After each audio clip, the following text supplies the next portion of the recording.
All right, item number 13.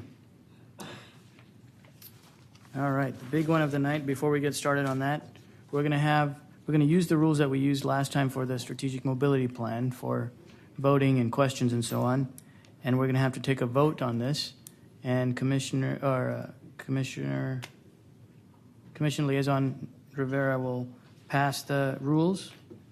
What we're going to do is take a base motion first, and then we'll do a round robin of questions where you can't make any motions. Each commissioner will get a chance to ask a question. You'll have 3 minutes, and staff will have 3 minutes to respond. If you have follow-up questions, Mr. Rivera will keep track of your time. Can I move that we adopt the rules that you just passed out for the discussion of this item? Okay, we have a motion. Do we have a second? Second by Commissioner Kenny. Is there discussion? Anyone want to speak against these rules? What is this? Commissioner McGraw, last time when we had the strategic mobility plan, I don't think you were here, but we used these rules. I think I was here. But explain the last sentence. All amendments must be adopted by affirmative vote of the entire body. So we will offer any amendment to the whole body, and there won't be any friendlies. They will all be something that we vote on. You're not saying it requires a unanimous vote or anything? No, Yeah. no, Okay. just regular.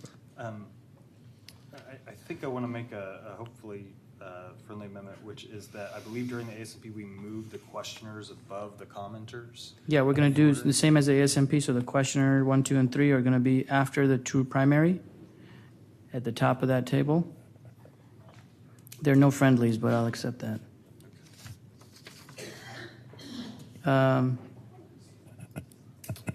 Any other discussion? Okay, all those in favor of these rules, please say aye. Aye. Any opposed? Okay, that motion carries 9-0. Okay, staff, would you like to get us started on C13?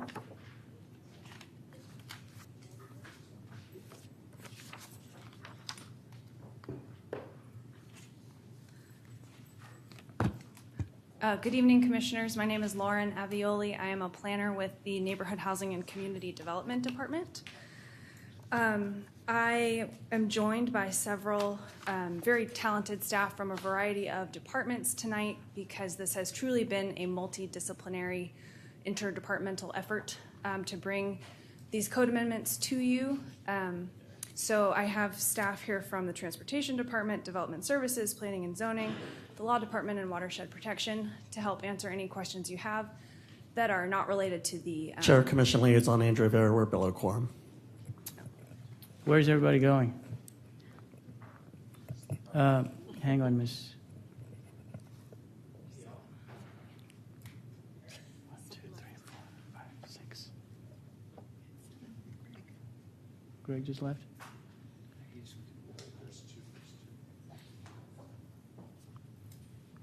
What time is it?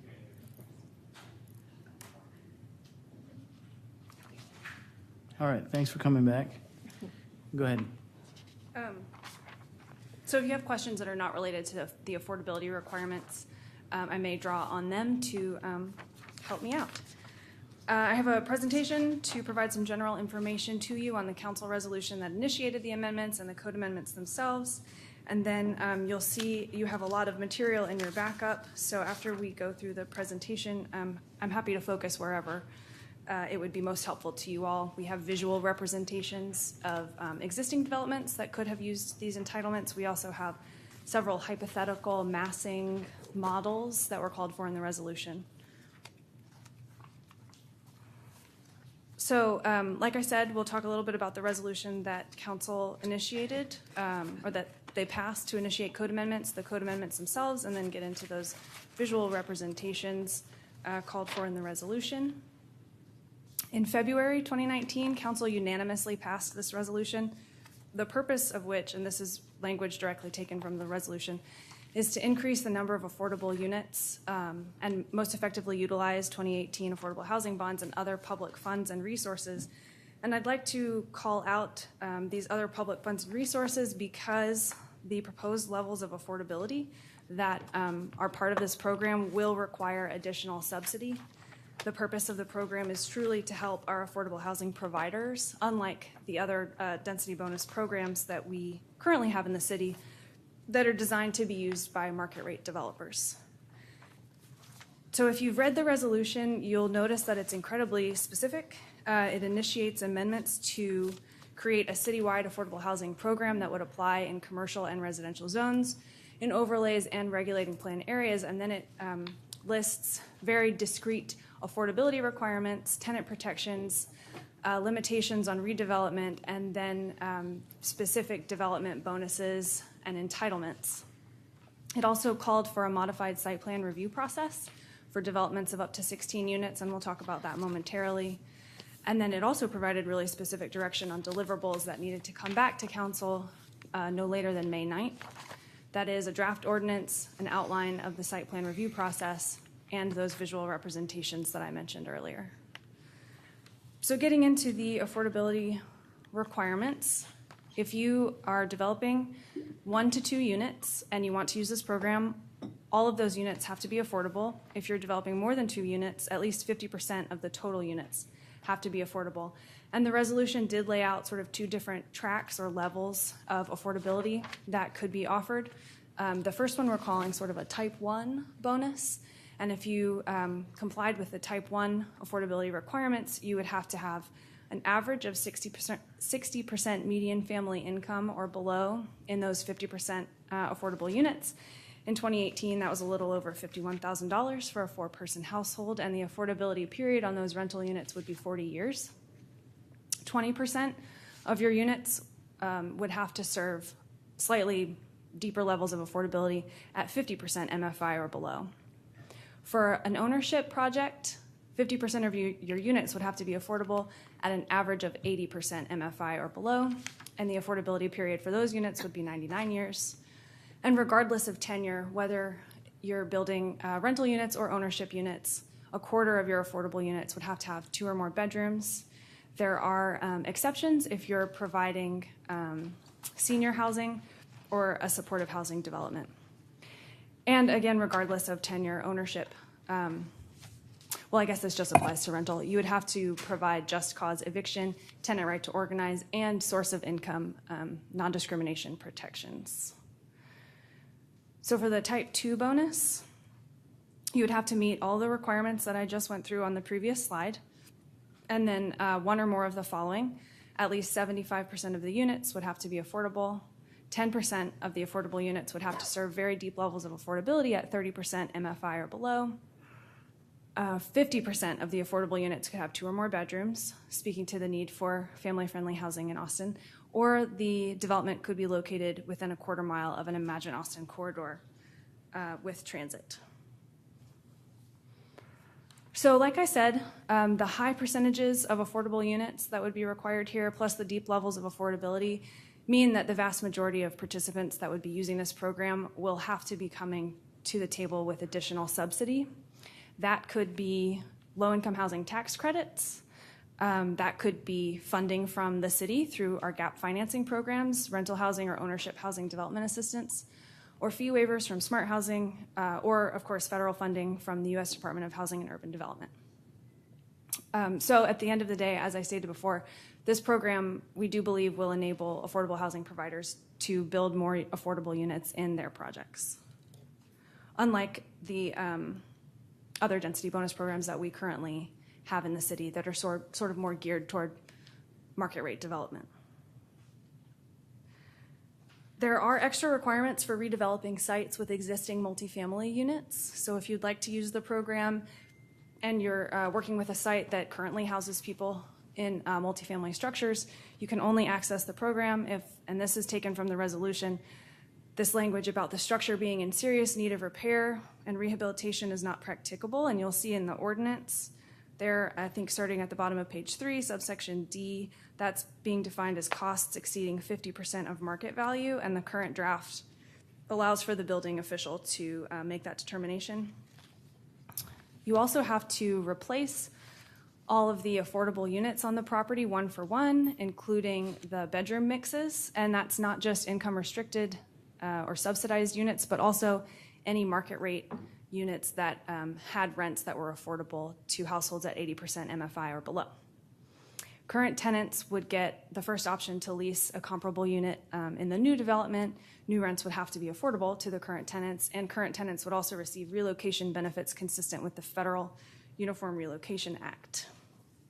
So now we get into the specific zoning entitlements, the development bonuses that are proposed. This is parts 3 and 4 of the ordinance. They include waivers of the following regulations: compatibility, height, and setback requirements in Article 10, FAR limits, parking requirements except for ADA parking, and we can discuss that a bit in a moment as well. Subchapter F regulations would be waived, duplex residential use regulations in 25.2.773, and dwelling unit occupancy limits in 25.2.511.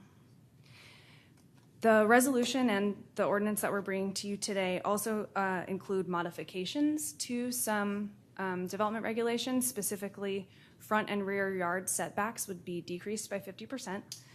For height, you could have an increase in your max height limit that is allowed on by your base zoning. If you participate in the type 1 level of affordability, your max height could be increased by 1.25 times your base height limit. If you participate in type 2 level affordability, that height limit would be increased by 1.5 times. Similarly, your maximum density limits would be increased by 1.5 times, or up to 6 units, whichever is greater in type 1, or 2 times, or up to 8 units, whichever is greater in type 2. Any regulations that were not covered on the previous slide aren't being touched by the resolution, but I think that pulling out some of the regulations that are not being waived is important just to highlight what's not changing. Impervious cover limits and maximum building cover of the base zone are not proposed to change under the draft ordinance. Side yard setbacks that you find in 25.2 are not proposed to change. Technical code requirements and ADA parking requirements are also not being modified. So I mentioned the the resolution did direct staff to create a modified site plan review process that could be utilized by developments of up to 12 or 16 units, depending upon the level of affordability that was offered. And the previous version of the ordinance that I think was first included in your backup that went to Codes and Ordinances Committee on the 17th did contain amendments that would allow qualifying developments to be reviewed as small projects. But that section has been removed from the current draft, and the current draft that you have, or the most up-to-date version that you have, does not contain any amendments for modified site plan review process, because staff feel that more time and coordination among different review disciplines and stakeholder groups is going to be needed in order to put forward a modified site plan review proposal. I'm happy to talk about that more with you if you'd like, but in the current draft of the ordinance, there is no modified site plan review process amendments. So getting into visual representations, there's a handout in your backup that lists 6 existing developments that could have utilized some of the entitlements being proposed. And I have 4 just on these slides to talk through really quickly. Aria Grande is a low-income housing tax credit project of 70 units at I-35 in Woodland. 60 of those units are affordable at a range of MFIs. There are multi-bedroom units. 7 units are dedicated to permanent supportive housing, and 9 are accessible to tenants with mobility or sensory disabilities. And this site was constrained by compatibility along Woodland Avenue that ended up resulting in a loss of 10 potential units. The project did build parking to the parking minimums required by code, but the developer felt that that was sort of overparked for their residents' needs, and they could have accommodated 20 additional units in this space that was sort of over and above the parking that they needed. They also were zoned originally, I believe, GRMU, and the site area requirements associated with that base zone were too restrictive to allow them to get the 70 units that they needed, so they had to go through a zoning change to MF6, which did not have any site area requirements. And the last thing I'll note about this project is that on the backside of the parcel, there is a creek buffer and floodplain, And I bring that up because all of the regulations, the review, the requirements associated with that creek buffer and floodplain would still be required if this proposal were to pass and if Aria Grande were to be built again under the proposal. Everything they did regarding those environmental issues, they would still have to do. The works at Pleasant Valley is a LifeWorks development off of Pleasant Valley Road. It serves single mothers exiting foster care and youth exiting homelessness. 45 units, affordable up to 50% MFI. There are some multi-bedroom units on the site. They do have 20 units dedicated to PSH. They too were constrained by compatibility and lost 25 potential additional units. And they too built parking to the amount required by code, and within sort of the over-parked space, they have told us that there were 45 unused spaces that could have been used for housing or open space or other amenities or community space. Job House is a Guadalupe Neighborhood Development Corporation project that's a little bit different than the other two that I just went through. It's 2 rental units on a corner lot at East 9th and Lydia, 2 existing units that GNDC rents out for households up to 80% MFI, and they would like to add 2 new units for a total of 4 on the lot by adding an efficiency to one of the existing homes. You can see the existing homes outlined in blue on the screen with the proposed homes in red. So an efficiency to serve households up to 30% MFI being added on to one of the existing homes, and then a new ADU to serve households up to 50% MFI. It's currently zoned SF3.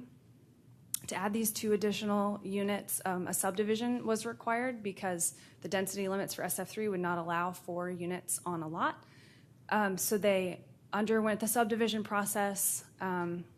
During the subdivision process, they ran into a problem with existing utility lines, which ran between the 2 houses, but with the new property line being created through the subdivision process, the water lines were crossing property lines, which is not allowed by plumbing code. So there was just another sort of added time and cost factor associated with dealing with that at the subdivision phase.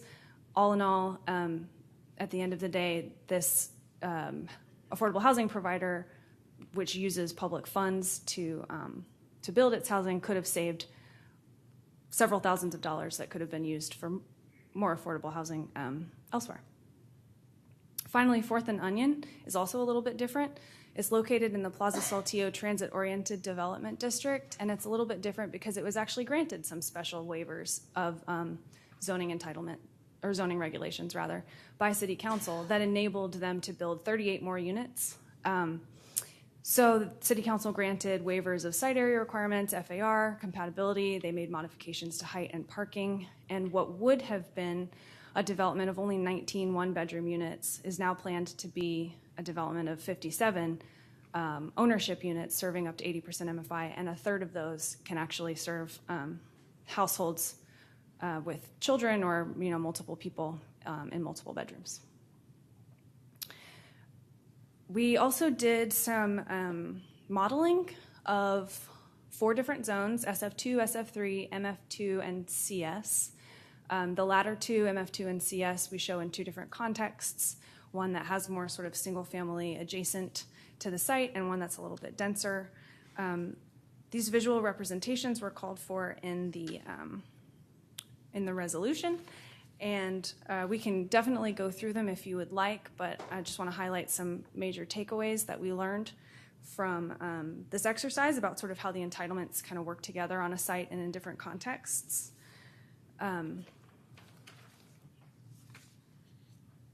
So specifically, the bonus scenarios, and you'll see these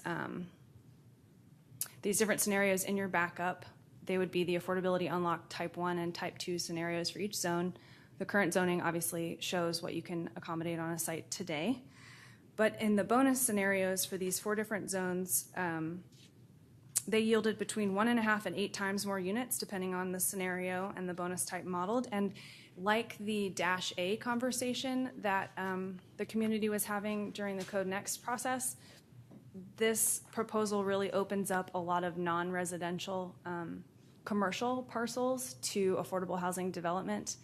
And so in those cases, in those CS cases, where you today can't have any housing, market rate or affordable, you can see quite a lot of opportunity being opened up under the bonus scenarios.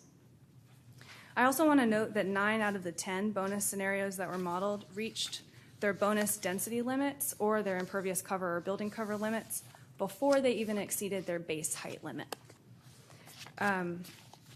SF3 type 2 bonus was the one exception to that. It was modeled as an 8-unit structure with tuck-under parking, and in that case, you could have, on a standard size single-family lot, you could have the base height being exceeded, but not the bonus height being reached. And for all of the multifamily bonus examples, so the ones shown in MF2 and CS, they were limited by site area requirements, even the bonus site area requirements, before they exceeded their base height. So those were sort of the takeaways that we learned while we were working on these. If you have specific questions, there's information on the assumptions that went into that modeling in your packet, and we can definitely go through them if you would like. But I wanted to share that with you. We did go to the Codes and Ordinances Committee on the 17th, and I think that their comments and the staff responses should also be in your packet, but broadly speaking, we heard comments about the need to slow down the process to allow for more comprehensive planning efforts, especially with regard to the single-family zones, to broaden the continuum of care housing definition, to incorporate more types of supportive housing. There were lots of comments about penalties and enforcement. There were requests for more information on the different instruments, the legal instruments that we could use to enforce affordability, like land use restriction agreements or liens, and the need for additional penalties beyond the penalties that you see in the ordinance surrounding failure to provide income documentation to the city. Lots of parking comments dealing with ADA compliance. The distance to ADA spaces in the Codes and Ordinances draft had been 250 feet, and it was felt that that was too far.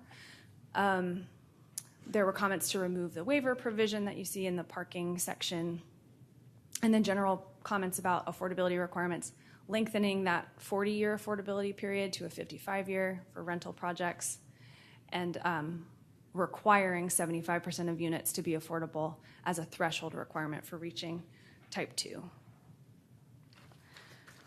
You'll also see in your backup an annotated draft of the ordinance that shows the changes between what Codes and Ordinances Committee saw and what you have before you this evening.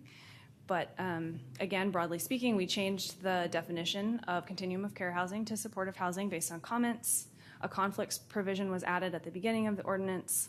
As I mentioned before, we removed site plan review process amendments. And we made changes to the parking section to add more information on requiring an accessible route to an ADA parking space, making sure that that ADA parking space was van accessible. There had been differentiation between, if you had a site that was less than 10,000 square feet, this is the parking you would provide. If more than 10,000 square feet, this is the parking you would provide. And that section has been streamlined to get rid of that sort of 10,000 square foot differentiation. And then in all the cases where we said 250 feet would be the distance from the development to the ADA parking space, that has been changed to adjacent, except for one at the very end, which we anticipate changing shortly, to make consistent with the Texas ADA requirements of 200 feet. We'll also be clarifying that ADA parking requirements are not applicable to residential uses, clarifying the conflicts provision, and then adding more information based on conversations we've been having around those comments dealing with enforcement. Enabling language, which is standard in our density bonus programs, that allows the housing director to establish guidelines and processes so we can implement the ordinance, providing clarity around certification and compliance documentation. So that's the conclusion of the presentation. And I think there might be people to speak, but I'm happy to answer questions or call others up here too. Perfect. We'll get back to you on questions after the public hearing is closed. I've got 4 speakers. First one is Stu from District 2. He no longer rents, he owns. Nicole Jocelyn, then Ann Howard, and Nora Linares Muller. If y'all will be ready. after Stuart. Chair and members of the commission, I hope you've received my document that I shared with the council a couple of weeks ago when this first emerged as a council resolution. I'm recommending 4 amendments to what the council adopted. One is to reinstate fast track review for smart housing at no charge. Smart housing was approved by the city council by resolution on April 20th, 2000, 19 years ago. And by 2002, the second page in your backup, we were able to get fast track review so that subdivision, site plan, and building permit could occur concurrently in 30 days. So when you were ready and your money was in place and your zoning was in place, you could move towards construction rapidly. We abandoned that in 1986 with the adoption of McMansion and vertical mixed-use standards. So the resources that had been going for affordable housing fast track now went for other purposes. That needs to end if we're serious. Secondly, you have to look at not only review times, but cycle times. The total amount of time it takes to get through the process, not just the first round of comments and the second round of comments. Right now, as an affordable housing developer who's built mostly 50% median family income and 30% median family income since I retired as a city employee in 2008, we were able in the early days to get fast track review at 50% shorter time period than conventional review, and we've lost that opportunity because we no longer track cycle time like we used to. Finally, we need to look at getting below the 60% MFI standard to 50 and 30. I primarily serve seniors, people with disability, generally who make $800 to $900 a month on either Social Security or Social Security disability. And in the Jeremiah program, where I project manage for Jeremiah, we built 2 bedrooms that we rent to single moms with kids under 5 for $250 a month. So we're talking about extremely deep levels of affordability, and the ordinance, even with the supplemental funding for general obligation bonds, has to create the right environment so that when you're ready and all your money is lined up, you can move quickly, because 2 things increase in this town rapidly: labor cost and material cost. And the longer you take to get under construction, the more expensive your project's going to be. Finally, I want to talk about parking. It drives me nuts when people talk about parking on housing sites having to comply with Americans with Disability Act, because the appropriate standard is the Fair Housing Act.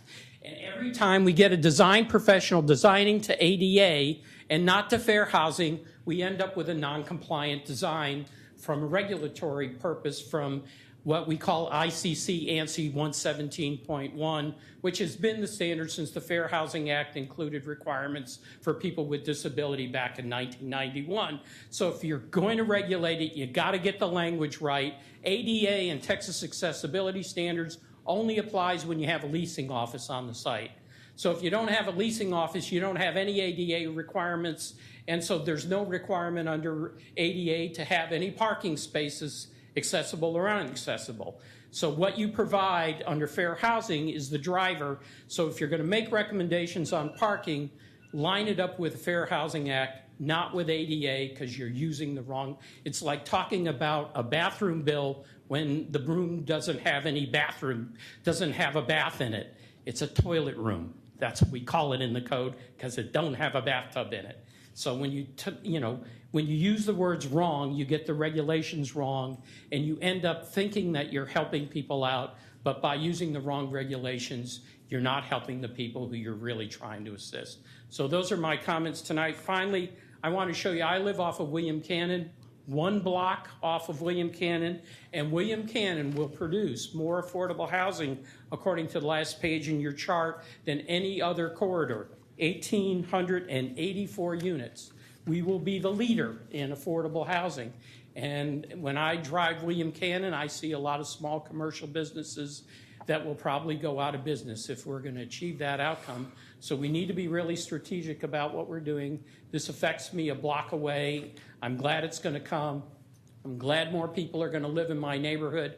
Our income is $30,000 below the citywide average in District 2.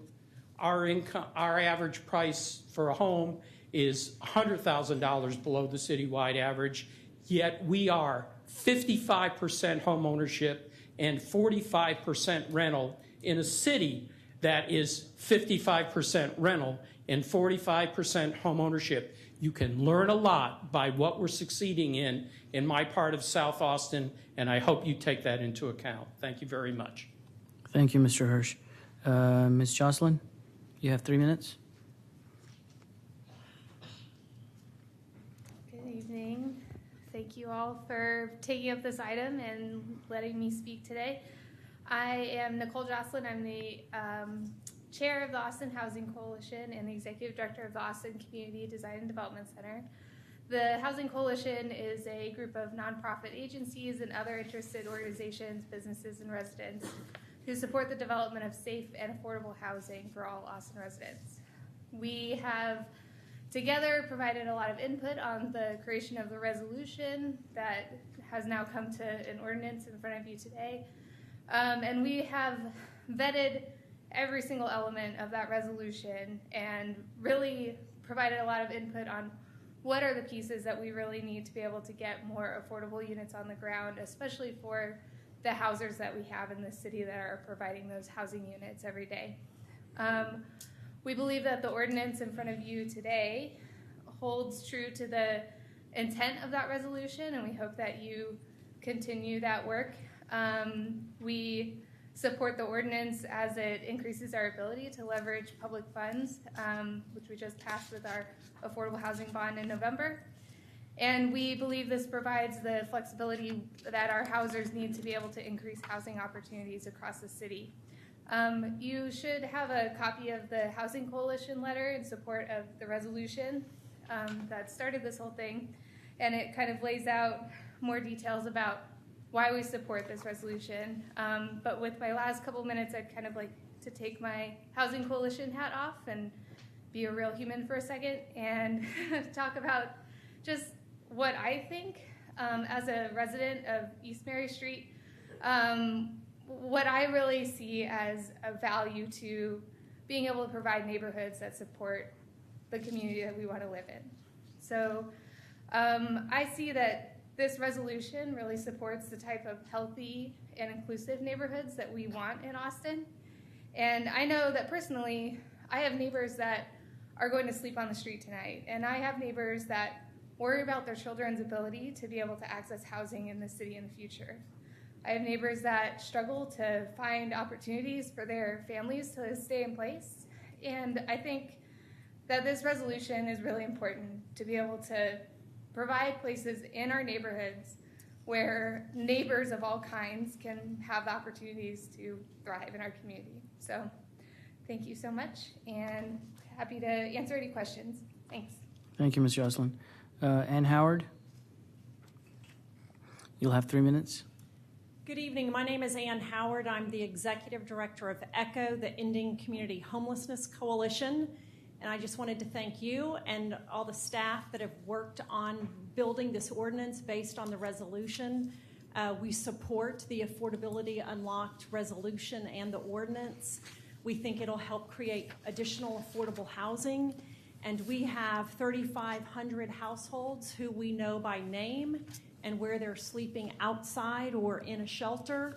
And we need to increase access to affordable housing. We are working closely with neighborhood housing on how to make sure the bond funds help deliver housing that is welcoming of people who have been experiencing homelessness.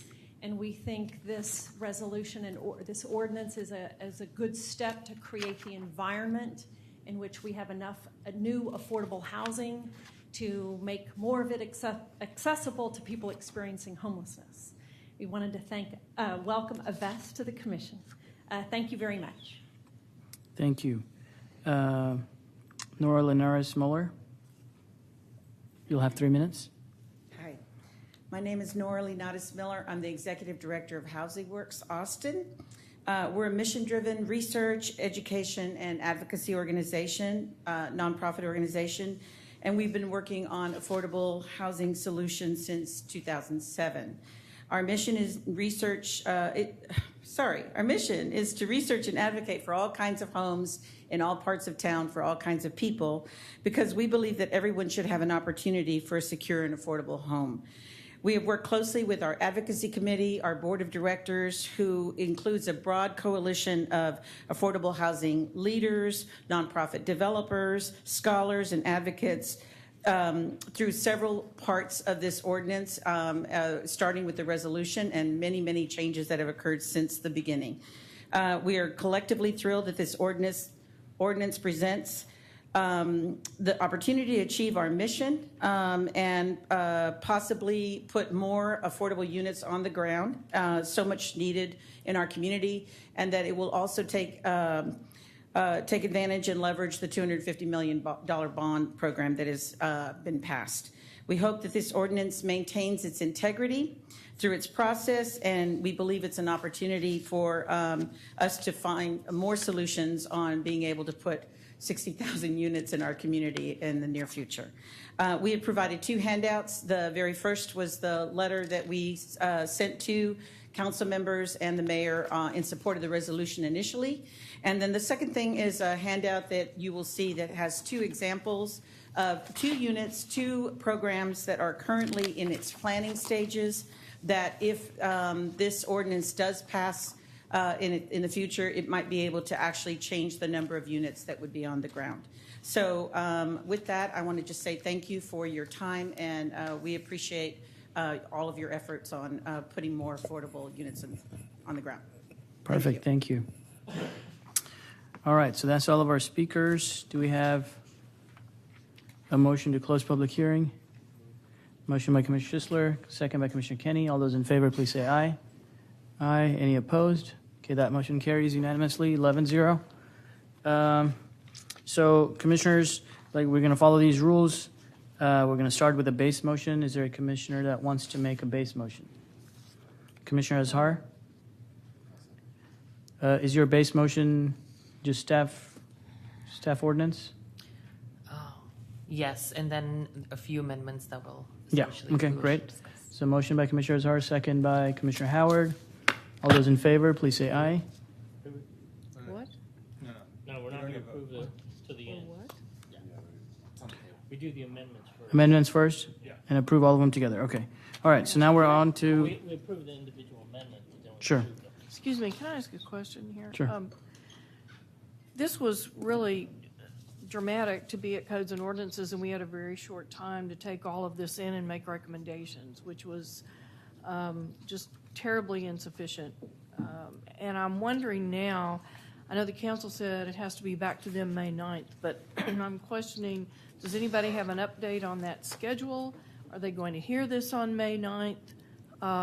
Do we really have to act on every single thing tonight? that's great. So that's going to be the first question in our round robin that we're going to go around. So yeah, you've got 3 minutes to respond. The City Council's April 25th agenda includes an item for them to set the public hearing on this ordinance for May 9th. I understand there was an agenda office error that actually posted the suggested date as May 23rd, but I have been assured that would be fixed in changes and corrections to May 9th. We have also been working with the agenda office to get that item ready for their May 9th agenda, the public hearing, and consider the ordinance. So our recommendations must go before May 9th. The item is going on May 9th, so I Thank you. guess, yeah. All right, Commissioner, so we're going around. I'm just going to call on whoever's most eager to ask a question. Commissioner Anderson, then Commissioner Teich. This question's for staff. I think it's a simple one. I just want to know whether or not we need to add language or if this ordinance 100% will work for affordable housing, for these types of development in every single zoning with the exception of industry and under the airport overlay where we can't build residential. Yes, the ordinance applies in all residential and commercial zones, overlays, and regulating plans. That's fantastic. Thank you. Commissioner Teich. So I've heard some concerns about input from residents about as this process goes forward. Could you outline what that process will be, and will there be sufficient resident input in required or allowed in terms of developments? So what will the process be? Following adoption or up to adoption?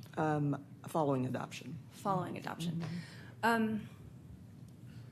Well, the ordinance doesn't contemplate additional opportunities for input beyond what is already required through a typical development process.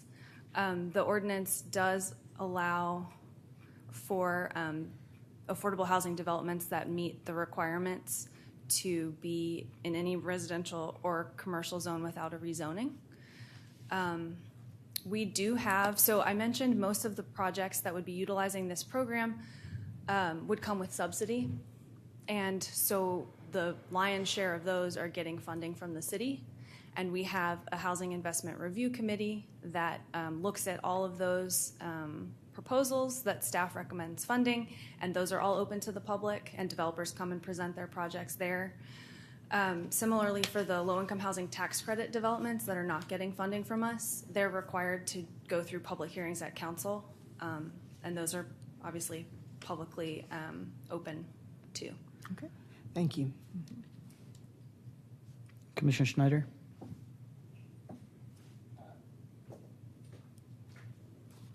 Great work, by the way. I thought the models were really useful, and I wonder. I think I heard you say that none of the ones that you modeled out took full advantage of the maximum height. Was that correct, or were there other aspects to that? And as a part of that question, do you think that's going to apply universally, or is it just happenstance for the proposals for the examples that you chose? Could we pull up the two visuals PDFs, please? Yeah, SF2 is fine, or SF3 maybe, if you could scroll down to that one. So I just want to describe what these show real quick.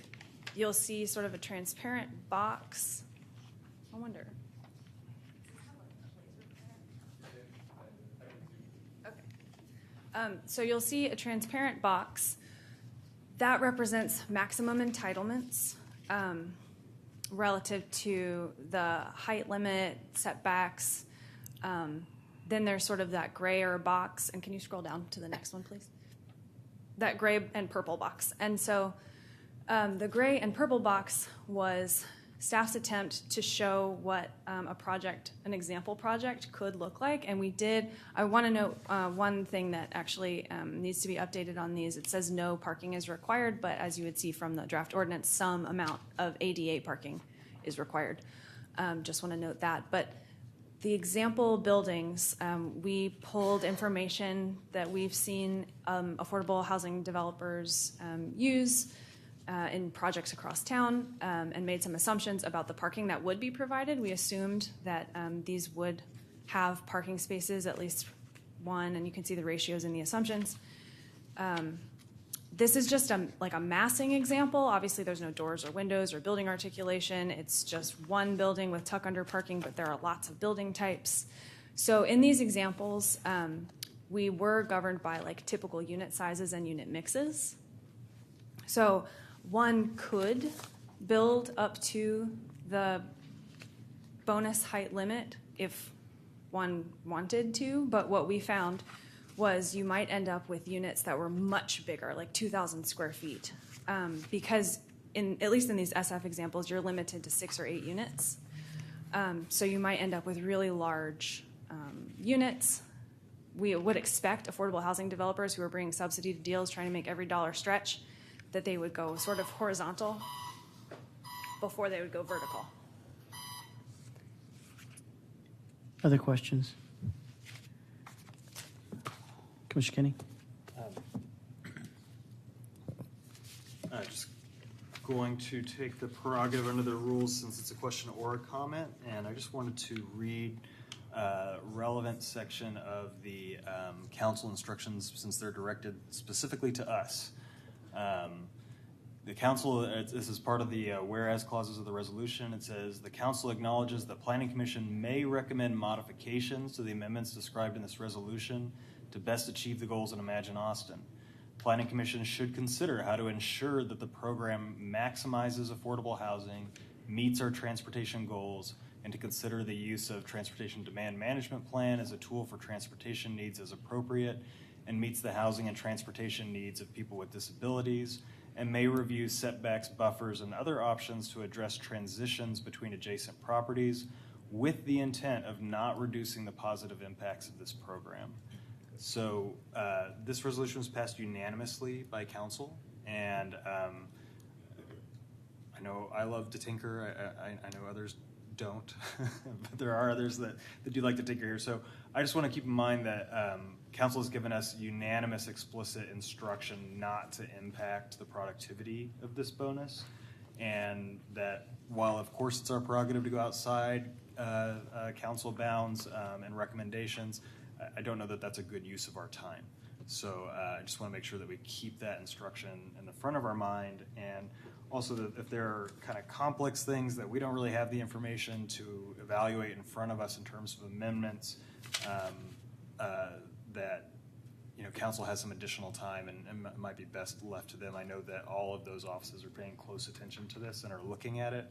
So I just want to make sure that we are appropriate and efficient in our time. Commissioner McGraw? So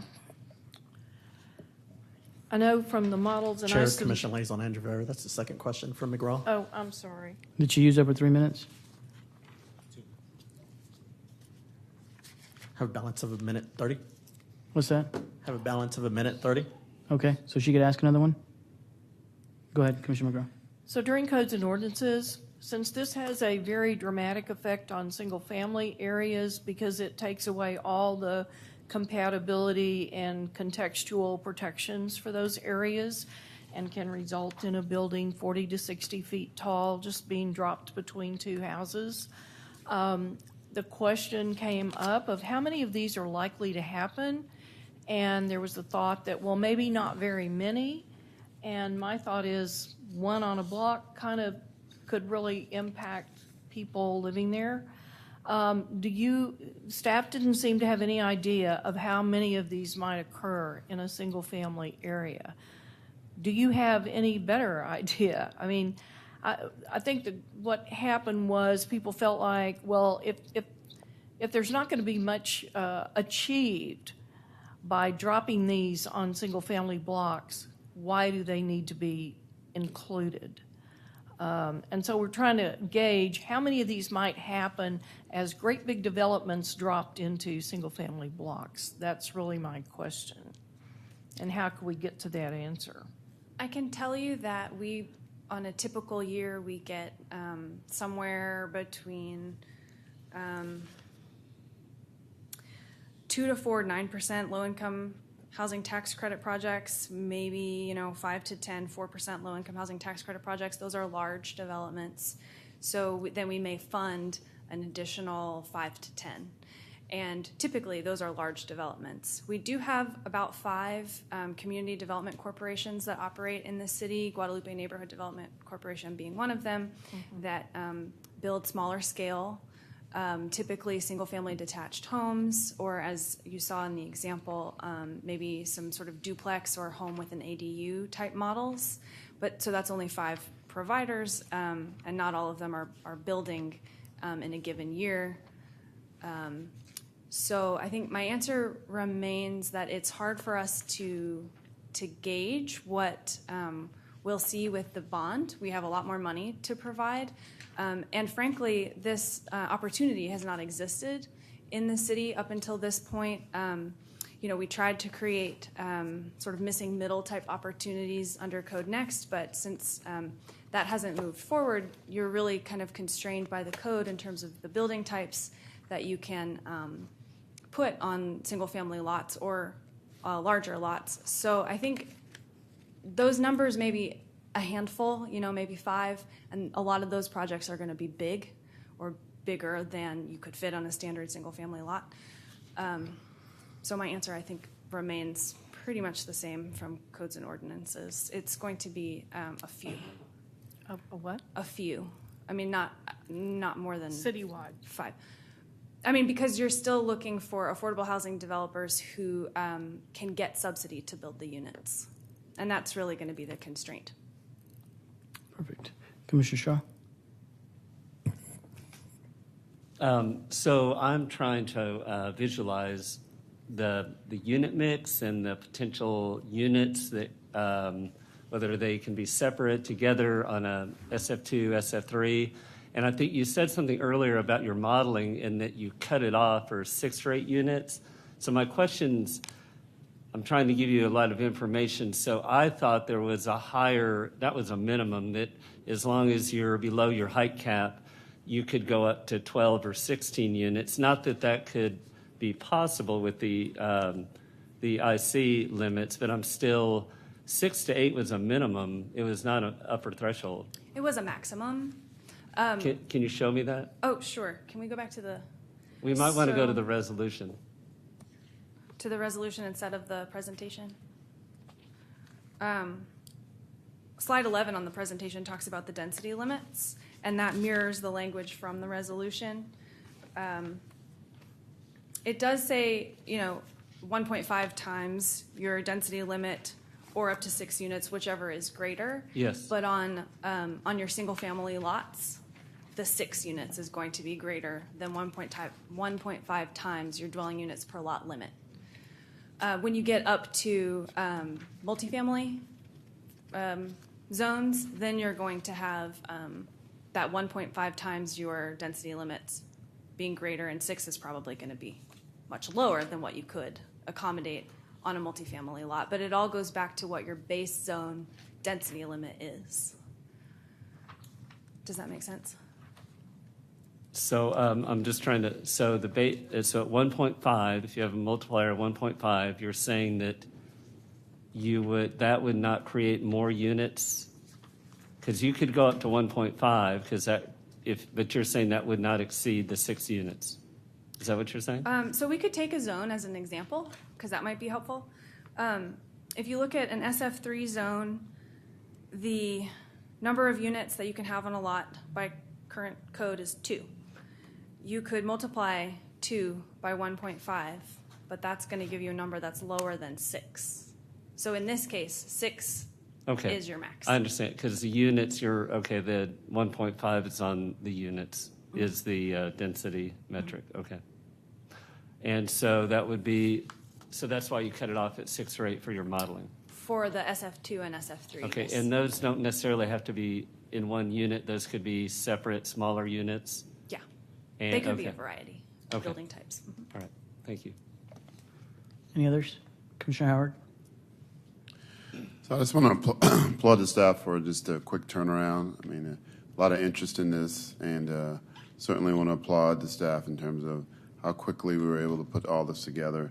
I did have a question, though, and this might be unfair, but the idea about the modified site plan review, I know that that's a separate process. I mean, it's certainly critical to moving this forward. So is there any estimate in terms of the timeline for that? Staff has been working on it. So the sort of process has already begun, but when you look at modifying drainage requirements or review or water quality requirements or review, you really get into a situation that needs to be addressed more comprehensively, that looks at the intersection of environment and equity and fair housing. And so we really felt like we needed more time to do due diligence and outreach and identify challenges and also create effective implementation processes. And because the code amendments piece that you see in the ordinance is really so detailed from the resolution, and a lot of that work has been done, we felt that we could move that piece forward, whereas the modified site plan review might just take a little bit more time because it is so complex. But no, maybe, are we talking about months? I mean, later this year, probably. I mean, it is a complicated process, and obviously that's typically an impediment, obviously time, and I just wondered if there was something on the horizon. When you might expect it? Yeah. I might look at my development services or watershed protection folks. They're all looking at each other too. They are all looking at each other. They're coming.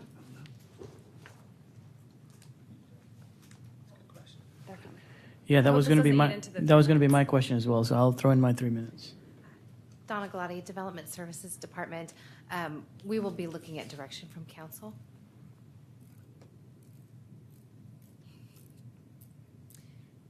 We're anticipating sending a memo out to mayor and council on this issue this week. So we're laying out sort of the approach we'd like to take, which is to continue to work on the modified site plan review process that we've already started. I know that land development code rewrite conversations are happening. Perhaps council will feel like that's something that they want to talk about together. But that's all the information I have for you on that right now. I know that's a tough one, but okay, thank you. Okay, good question. Any others? Commissioner Azhar? I just have a comment. I want to say, first of all, thank you, staff, and thank you to, honestly, council for pushing this forward. I think it's a great thing and can really benefit our city. I just want to say, as we look at this ordinance right now, and as I look through the backup that have been shared by other folks, there's a lot of conversation around what will this look like. And I honestly want to ask the question, who will benefit from this? And it's a shame that that is a question that we're not willing to really ask ourselves. So I hope that we will keep that in our minds as we move forward. We're talking about, half your building being affordable units, a bunch of them being deeper affordable, or for seniors, or for persons who have experienced homelessness. And we're talking about units that are going to be in neighborhoods that will benefit folks. And I hope that that's something we can really take, into account as we deliberate and we think about this. What it looks like is important, I will not deny it, and that's something that we all have to think about and look at, but also who benefits from this. And I think, the resolution and then the ordinance makes it abundantly clear that this essentially impacts some of the most vulnerable folks in our community. And those are the people who essentially, I think we have to look after. So I'm thankful for staff and council for honestly working so hard and working so quickly on this. Thank you. Great. Anybody else? Okay, so now on to the fun part, amendments. Okay, Commissioner Azhar? Should I, so essentially, let me understand the new procedure. Should I be going over my amendments right now? How do you want me to proceed? If they're related, you could do multiple amendments at once. And if they're not related, you can do them one at a time. You can do one, and then we'll move on to another commissioner. So package them however you want, but you'll get one chance, and then we'll take other amendments. Sounds good. So I think I'll go through all of them as quickly as possible. A lot of them happen to be clarifications, and I hope everybody has the sheet. So the first one essentially is looking at eligibility section 25.1.722, and I'm asking for clarification that the program includes redevelopment of non-multifamily residential structures. 2 is looking at eligibility, the same section again. That section B, the tenant protections are a requirement for rental properties. This is something that requires clarification, just to say that those protections cannot be provided to folks who are living in ownership units. 25.1.722, looking at the affordability requirements. I think to clarify that the affordability requirements that we have currently, the 40 years and the 99 years, are minimums, and I think that needs to be clarified and discussed. Again, looking at 4 construction requirements and enforcement to essentially say that annual documentation and certification is for rental properties. I simply do not think that is possible for ownership, and we've talked about this with folks who do develop that product to say what that looks like.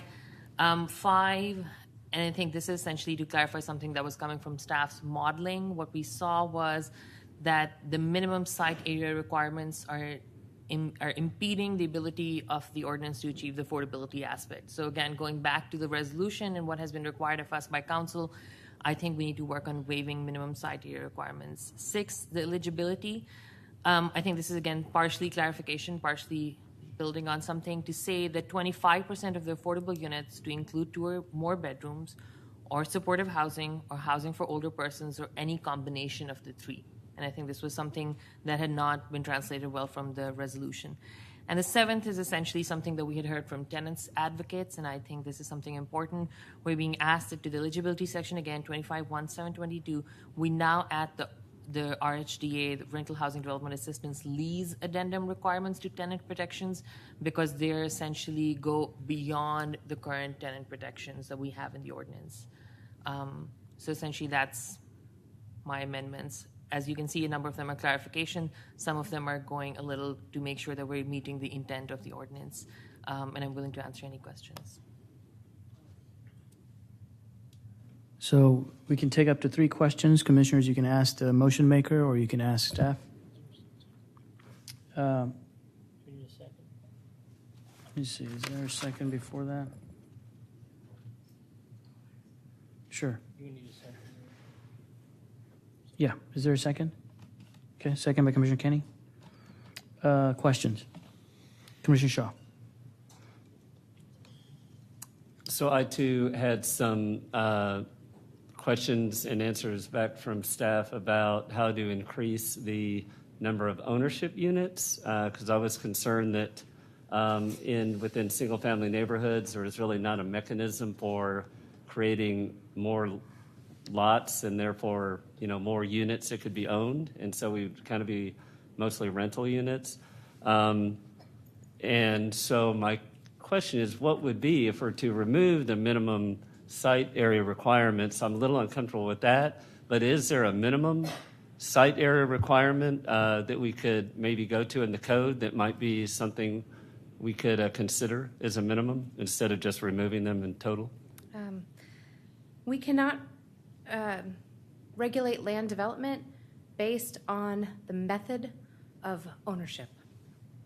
So the site area requirements are going to be the same according to this ordinance, whether it's a condominium, regardless of the label that the applicant puts on the plans. Yeah, so my motive may be one thing, but I'm just saying, is there a minimum site area requirement in any rental or ownership that's already in the code that would offer a smaller lot that we could then, that would be, I guess, well, so how would you do that? Would you have, if you had a larger lot, could you automatically, no, there would be no subdivision requirement? You would just get to... So that's sort of what the ordinance is doing when it increases your minimum number of units by one, whatever the math is here, you multiply it by 1.5.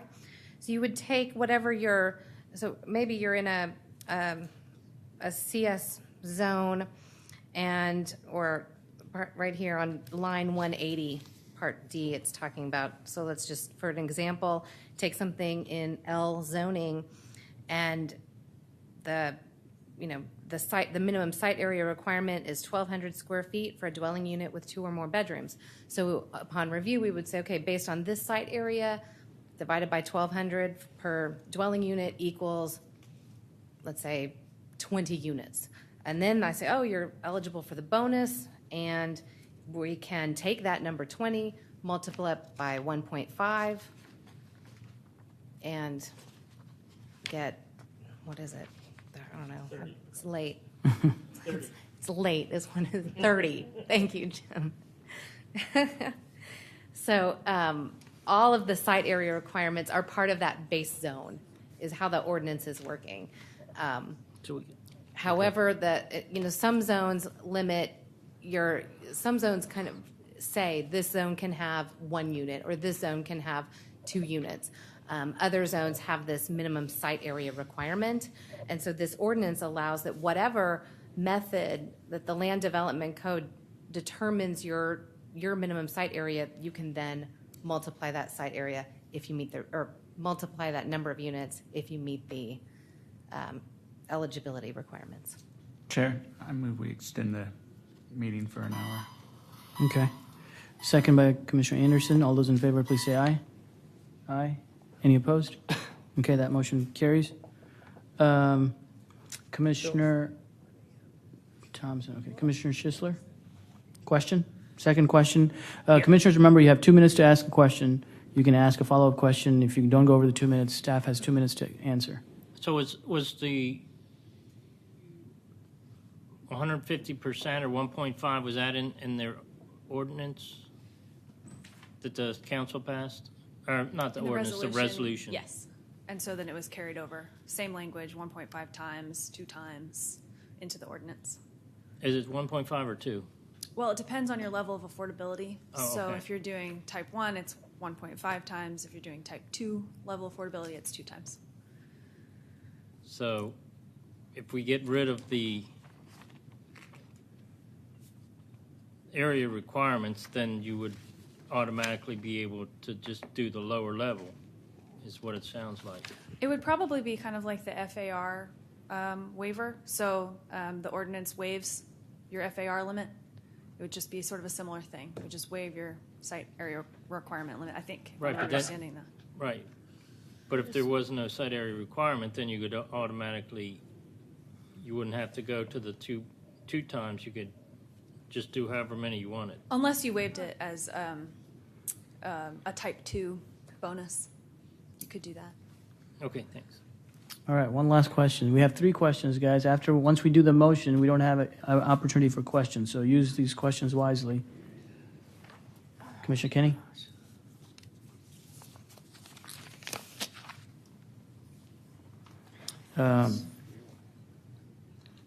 I'll go ahead and ask staff. You've seen these recommendations from Commissioner Azhar. Do you guys have any? Do you have any comments?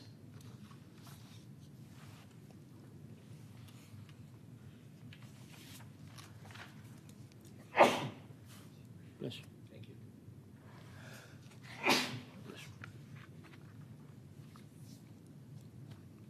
Any concerning amendments? No concerns. Okay, great. All right. So motion by Commissioner Azhar, seconded by Commissioner Kenny. I have a question. So I just asked the third question. Sorry. Use them wisely. I guess it's just the question to the motion maker about the Chair, Commissioner Liaison Andrew Vera, that was 3 questions. Oh, okay. I'm sorry. Anyone want to speak against? Commissioner McGraw. Well, I mean, you know, what's happening here and in the whole history of zoning, and I know maybe some people don't want to have any, but we've never had a situation where you could take a single-family lot and convert it to multifamily use without a zoning change. We've never had that situation. And this ordinance does that. It says you can take out a house or take a single-family lot and put 6 to 8 units, and when you waive minimum site area requirements, then you just fill up that whole box in that model that doesn't have the box filled up because of site area, then you fill the box with units. So essentially, this is changing single-family uses to multifamily uses without a zoning change, which eliminates notification of adjacent owners and petition rights. So I asked this at Codes and Ordinances, and I know the answer is this not spot zoning, or doesn't this require some kind of zoning change? And I keep hearing, no, it's citywide. So I'm really concerned about that, and I would like to hear maybe a better explanation of why this is not a zoning change. A second commissioner speaking for. Commissioner Kenny? One of the reasons why we have so many zoning changes is that we have so many zones. And as Stu from District 2 frequently points out, we used to have many, many fewer zones in Austin that were more flexible and had greater ranges. And there were many fewer zoning changes needed at that point. I think that the use of the increase in the number of units and the increase in size was, if you watch the council debate on this, was completely contemplated and actually really kind of the whole point of this thing. So if we disagree with the whole point of it, okay, but that's not really what council asked us to do, because they passed this unanimously. I particularly think that in addition to a lot of the really sensible tenant protections and eligibility in here that is really good, the side area requirements I think is especially valuable. It's something that council just didn't discuss in their debate, and in talking with some of their offices, it just didn't come up, and now they're kind of kicking themselves and saying we should have really addressed that. So I think it's the exact kind of thing that we can contribute to the discussion by adding. And if this allows more affordable units to be built, which it does, awesome. The same requirements are in here that require the affordable units to be the same basic size as the non-affordable units. So it can't be used to squeeze the affordable units down and blow the non-affordable. Chair, time units up. exhausted. Thank you. Thank you. Second commissioner speaking against. Third commissioner speaking for. Commissioner Anderson. You weren't raising your hand for against, were you? I know I'm not, I can't ask a question. We're out of questions. Okay. So this is awesome. I didn't thank you earlier, but thank you so much. You guys turned this around, and it's really good. There's so many different random things that I know council worked so hard, reaching out to so many different community stakeholders. And thank you, Commissioner Azar, for reminding us that there are things that are more important than just being afraid of the built environment, but who are we serving and who are we not serving? It broke my heart the other day when I read an article about the 10 affordable Austin neighborhoods to live in. Buda, Hutto, Manor, McKinney Falls, Pflugerville, Round Rock. Be damned with our working class and the bedrock of the community. I mean, that's kind of the outcome that we have with all these restrictions that come with the predictability that we get. It'll be a pretty quaint place that is quite literally only affordable to the top 20% of income earners. And we're going to have to take some tough votes to fix that. And this is well on the path of doing that. And so this is really, really great. The predictability and administration is great, but Commissioners are, you found a lot of things that we missed here. So thank you so much. This is great. Love to support it. All right, so we've got 3 for, 3 against. All those in favor of the amendment, please say aye. Aye. Any opposed?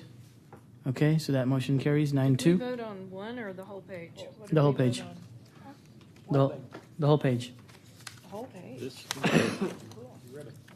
Okay, thank you, Commissioner Azar. You're hitting the ground running. That was great.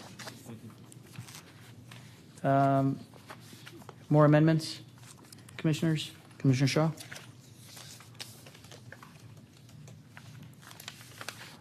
Okay, so the amendment has lead in. Imagine Austin directs density to corridors and centers. Strategic housing blueprint housing directs housing to same areas and high opportunity areas.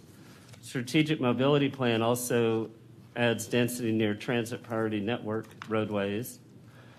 So this motion is to better align this affordability ordinance with those comprehensive plans. In particular, the emphasis from council on putting housing in high opportunity areas. That's repeated several times in the resolution. It also, this motion is also realizing that there's a limited amount of resources for this housing. So the motion is to add to 25-1-722A, add a number 6, development must be within a half mile from Imagine Austin activity corridors and centers, including transit priority network roadways identified in the strategic mobility plan, or within a high opportunity area identified in strategic housing blueprint implementation plan. Where is this? Okay, is there a second? Commissioner Shaw, is this in the packet? Andrew, I think this is. If we don't have it in the packet or hard to find, can we put it up on the screen? So this is, you mean this motion? Yeah, that motion. Yeah, it was provided. I asked Andrew to copy it and also. It's in backup. Okay, it's in backup. Is it in this? On the screen? This is yours. Yeah, this is amended to include motions, so I'd have to go to the, hold on.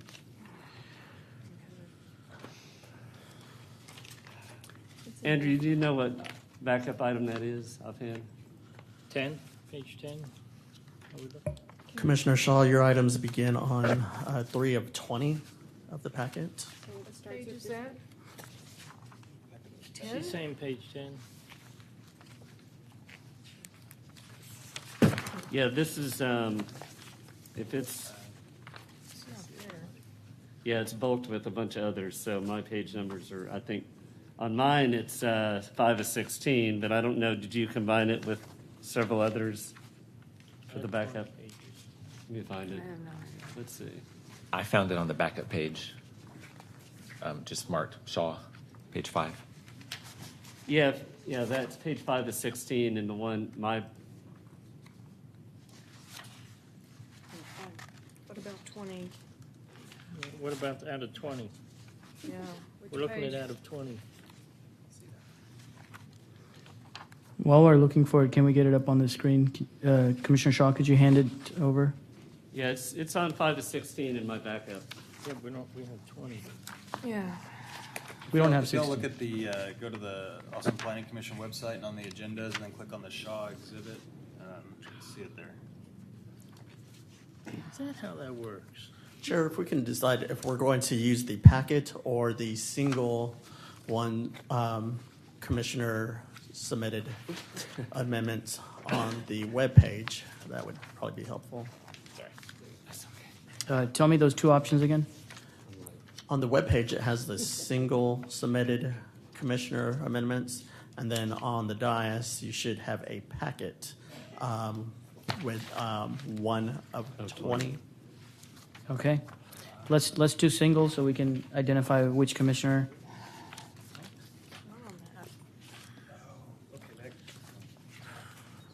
So that packet is not just Commissioner McGraw's stuff, it's everybody's stuff. Gotcha. Well, we're not using it. Oh.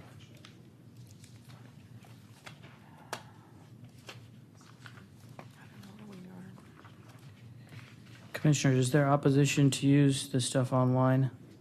Or would you rather use the packet in front of you? Online's fine. Online. Okay, so we're going to click on Shaw and It's the middle of page 5. Page 5 of, It's also, it's page 5 of online, it's page okay, don't 7 of 20 in your packet. Okay, we're going to stick with 5. All right. and it's the second red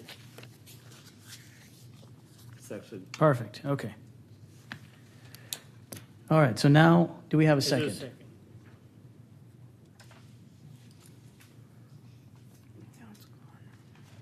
I'll second it just so we can discuss it. Questions?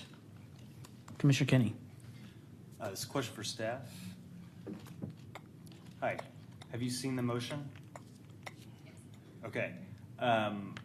Would this have an impact on the yield of affordable units produced under this plan if the sites eligible for it were restricted under the motion? It seems like it would limit the number of lots and the locations of lots where one could apply the program. So in that way, yes. Thank you. Any other questions? Commissioner McGraw? Well, a half mile from a transit corridor will take out most of the central city neighborhoods. Is that your intent? So what this does is align itself with the existing comprehensive planning documents that we're working under. Mm-hmm. And so with a limited amount of funds, it's trying to put the affordable housing where those other planning documents have designated affordable housing. That's all I'm doing. I'm trying to align with the existing comprehensive plans. So the answer is it just follows the existing plans that are already out there, including the strategic housing, affordable housing blueprint. Commissioner Thompson? So when you say, the transit priority network roadways, those are the ones that were sort of the tier 2 or the BRT The light light. as, Connor, do you want to speak to that? Because we worked on that quite a bit. Sure. The Transportation Priority Network roadways and the ASNP are the BRT Light Network and what is now the frequent locals. So all the bus lines that have the 15 round placard on the things. So it's probably the BRT network's probably about a third of that. okay. So like William Cannon is on the Transportation Priority Network. It's not a BRT one. All right, Commissioners, that was 3 questions. So now we're moving on to the first person speaking against.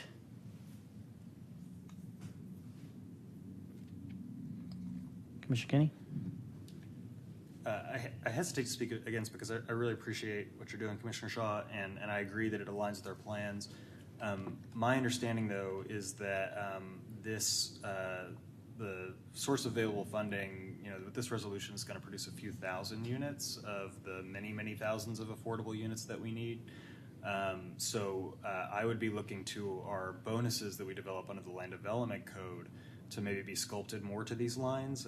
My understanding, and I'd be interested to hear from Commissioner Howard or Commissioner Anderson about their efforts to obtain sites, is that it's really difficult to obtain sites and that they oftentimes can't really choose what they get their hands on. So for those reasons, I believe it might really constrain the ability to produce units, and I'd be opposed to this. Second Commissioner speaking for. Speaking for? Yeah. Commissioner Thompson. I think that this is actually, where we probably need to be building our affordable housing. I mean, if you're not within a half a mile of a transit corridor, or you're not in a high opportunity area, we really just don't need to be trying to build affordable housing where it's necessarily always the cheapest, which might put people in someplace that's really transit difficult, and at the same time, there are no jobs. There's no, there aren't good opportunities. So I think, I can support this. Second Commissioner speaking against. I just want to say I agree with Commissioner Kenny in that I think hearing from staff that this does decrease our yield, that is a concern to me. 1, 2, I think as to some of the things, I agree that these are, great things, and we should be considering these as we're thinking of affordable housing. Some of these do get tied in with the sources of funding that we're talking about. So, for example, the low-income housing tax credit under the state qualified allocation plan sanctioned by the state, we have to be constructed. We get scores for creating in high opportunity areas. Similarly, when we go to our RHDA, Rental Housing Development Assistance application program, sorry, I'm trying to not do acronyms. It's a learning habit. It's hard. But as we go through the RHDA application, some of those requirements are in there, being close to transit, being in high opportunity areas. So I think the funding that we're layering on top does address some of those issues. And I worry to the question of lowering the yield of affordable housing units. Okay, third Commissioner speaking against. Commissioner Howard. I'll speak against. Actually, I'm sorry, third Commissioner speaking for. I'll speak for. I think the layering of the other regulations is just more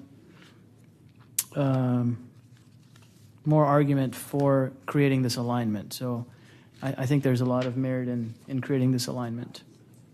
Third Commissioner speaking against. So there's much debate about high opportunity areas as far as what that really means, and as mentioned, there's already with tax credits being the primary means of rental housing, let's just say in the case of rental, which is the primary means of providing affordability is through rental housing, the tax credit program is the program. And so there are already measures in place to address that. I think the one thing that it doesn't account for is areas in transition. So what's maybe high opportunity today, or maybe not high opportunity, maybe high opportunity in the future. And so it's a very nebulous kind of thing to say what that really means. And I don't know that everyone agrees with that definition of what high opportunity is. So I think placing that additional requirement is probably not necessary because the market may take care of itself as it relates to this. So I don't know that we need to include that additional provision or restraint, I guess, or constraint for that matter. Fair enough. All right, so we've got 3, 4, 3 against. All those in favor of the amendment, please say aye. 1, 2, 3. All those against? 1, 2, 3, 4, 5, 6. Any abstaining? Abstain. Okay, so that didn't pass. That was 361, 371? 371? Okay. Other amendments? Commissioner McGraw? Yes, I have a list of amendments. Are you going to do them, package them, or? I'm going to say them as fast as I can. Oh, did you want this to vote on each one separately or together? Well, I don't know. Okay. Do I get to put them all out there? Am I going to be limited? You can. We just passed 7 on one page, so. Yeah, I mean, just to increase the likelihood of passing if you want to package them if they're related. Or if not, you can read them all. Okay, let me just go through them. Okay, you have this list, and it's pretty readable, and some of these are the ones that Susan Moffett sent because she had really gone through this carefully. The first one is increase affordability period to 55 years for rental units created under this program. I have to say, we have 50 and 60-year-old spot zone apartments in my neighborhood, so they're not going away. Nobody takes them away. Strengthen and clarify penalties for noncompliance. The owner to record a land use restriction agreement and lien with the city for all developments created under this program, granting the city foreclosure rights on the property if the project violates program requirements as is currently required for affordable housing projects receiving city support. That makes a lot of sense to me because you don't want somebody to create a project and say, oh, gee, it doesn't work, I'll just make it a market project. I don't think we want that to happen. Correct some errors in lines 126 to 128 to say that the affordability requirements will remain with the property if it is sold during the affordability period. Define process and penalties for one-to-one replacement requirement for redeveloped MF properties, and clarify the meaning of each day and penalty section. That's the second one. The third one is address insufficiencies in ADA parking. We've already talked about parking. And to ensure housing access for people with disabilities, a protected class under the Federal Fair Housing Act. I think what this gets at is, and Mr. Hirsch brought up this, apparently the correct parking regulations are in ANSI 117. I don't know if that requires accessible parking or not, but when you take away all the parking requirements, you take away any state requirements for accessible parking. So then you have nothing. And I think the idea here was to create a table of required accessible parking is really the city requiring accessible parking. And then there was an error of on-site, off-site. This says to require accessible spaces within 100 feet of the project. Define vicinity of use fee and lieu provision for compliant parking. And then E, I think that waiver's already been removed. And F, I would just say to clarify that such parking meets applicable regulations regarding technical issues and relationship to public space. This is something 4 was consider a California model for more realistic parking reductions. I can't describe those, but I think the idea was instead of no parking versus current parking that you would get somewhere in the middle and try to look at a reasonable parking. 5 is advance the ordinance for larger projects. Chair, Commission Liaison, time exhausted. Okay, I get 4. Did you want all 4 of them as one amendment? Is there a second? Ooh, nothing.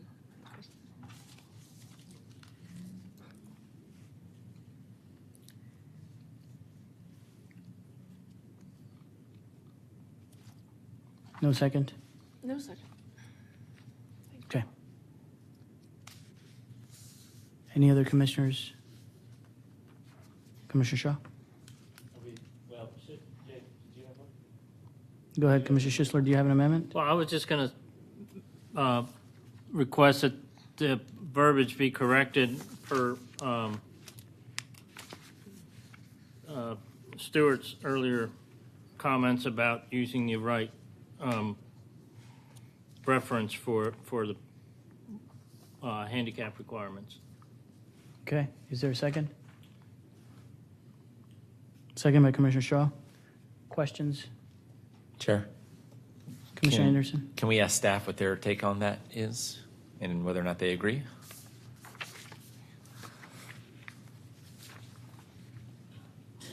I seem to have misplaced my comments from Mr. Hirsch, but is the question the fair housing versus ADA requirements? I am going to have to defer to the Transportation Department and the Law Department on questions related to that distinction.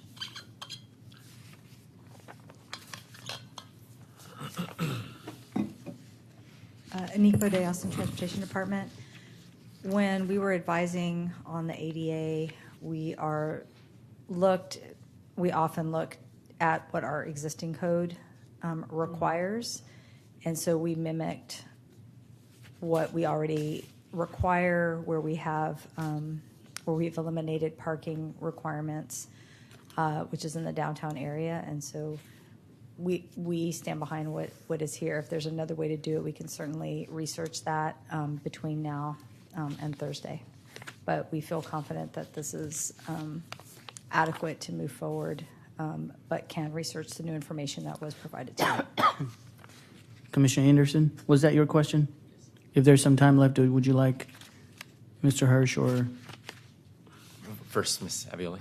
I do want to note that on the slide in the presentation that talked about additional edits that we are planning on making to the draft ordinance based on the conversations that we've been having and the comments we've received, we did want to clarify that residential uses, 1 and 2 units, are not governed by the ADA parking requirements, but it sounds like under fair housing there's a different stipulation there. So I'd like to establish whether there Okay, are hang on. requirements. We got questions. So does he have any time left in the response or the question? Commissioner Anderson? Parliamentary inquiry. Are we able to offer substitutes or amendments to amendments that are offered under these rules? Yes. I'd like to make a substitute amendment to Mr. Schisler's amendment. Okay. That to direct staff to evaluate the difference between FHA and ADA parking requirements and issue a report to City Council on the advantages and disadvantages of both.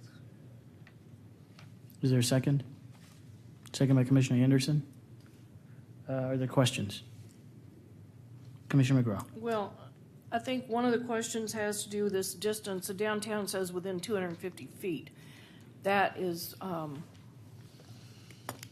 very long distance. So that was one of the concerns. I would still like to know if Mr. Hirsch can tell us if accessible parking is actually required for multifamily developments, aside from Yes. city requirements. Yes, per the building code, when the number is greater than 0. So when you go to the building code, the international building code that we've adopted, it sets standards for percentage of accessible parking spaces based on the number of parking spaces you actually provide. So the way that the draft ordinance reads currently, if you require none, you get no accessible parking spaces. Right. If you require one, or if you provide 1 or 100, then the building code and the Fair Housing Act stipulates distance requirements and percentage requirements, and if you provide covered and uncovered spaces, it establishes standards for the percentage of covered parking that has to be accessible and its proximity to elevators and all of those kinds of things. So the missing when you piece go to is- 0, you get no parking, Right. no accessible parking. So I'd make a friendly amendment. They come up with a chart of how much accessible parking should be provided to these projects. So there's no friendly amendment, so we'd have to Okay. vote on this one first. That was question 1. Are there other questions? Commissioner Shaw? I'm sorry, Mr. Hirsch. Mr. Hirsch, I have a follow-up question. So I'm a very novice at the codes, you understand, so I thought in the Fair Housing Act, there's some mention, because I'm thinking of a single-family SF2, SF3, and now it has 4 units, and I'm trying to set up a situation where we require the number of the ADA units or handicap spots that would be required by code, even though the parking is 0. But I read something about that 4 units. You have to have 4 residential units. So if we have 4 units on a lot, would that trigger? No. It's, Okay. In the Fair Housing Act, it's 4 units per building. In the building code, it's a lot that has more than 20 units. So the threshold is based on whether the units are in the building. Per the Fair Housing Act, when you get to 4 or more, then you have to provide a level of accessibility. In the building code, you don't trigger accessibility standards until there's 20 units on the lot. So there are different thresholds. Okay, thank you. And I should tell you, as a staffer, I had to bring 120 sites, multifamily sites in this town that didn't comply with the Fair Housing Act into compliance under a voluntary compliance agreement that the city did with HUD and ADAPT going back to 1997, and then train the Justice Department and the HUD people on how we were the first city in the country to successfully implement a voluntary compliance agreement on accessibility standards. So I hold myself out to be an expert on this stuff, having watched a bunch of people design to ADA in multifamily and be in non-compliance with the Fair Housing Act. So please don't make that mistake again and we end up with another federal complaint. Okay, we have a motion and a second. We have 2 questions. We have room for 1 more question. Okay, no more questions. So the friendly amendment again, Commissioner Kenny, or sorry, the substitute amendment is? Directing staff to evaluate the differences between ADA and FHA requirements and issue a report to council with adequate time for them to consider it. Just to speak to it, that sounds like that guy knows what he's talking about, maybe. So we can talk to him, and I would also ask you to consider Commissioner McGraw's comments that a chart might be helpful in showing the number of units versus spaces, et cetera. Well, don't change your amendment on us. Just No, that was commentary. Commentary, okay. Yeah. All right. So any a commissioner wanting to speak against? Okay. Commissioner wanting to speak for? Chair, I do want to speak for this real quick, but also kind of hopefully with more thoughts to staff as you guys are putting this together. So I know there's some folks that are kind of worried about 250 feet. And that's less than a single block face in the city of Austin. And I just want to make sure that this stays a housing-focused resolution and that at no point we're trying to ever suggest that these have to be on site. I guess I do have 1 quick question for Ms. Boudet. But also ownership. If we think about kind of this happening in residential form where it's 6 different condos, but nobody needs it, then it's not needed. And so you wouldn't want to have that requirement to where it's already there.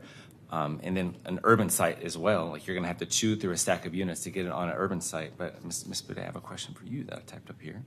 Sure, Commissioner Hazelton, it's not Q&A. Oh, pardon me. Okay. Well, it'd be really great if we can, have staff determine that. As I understand, I have talked to staff, so I already knew the answer.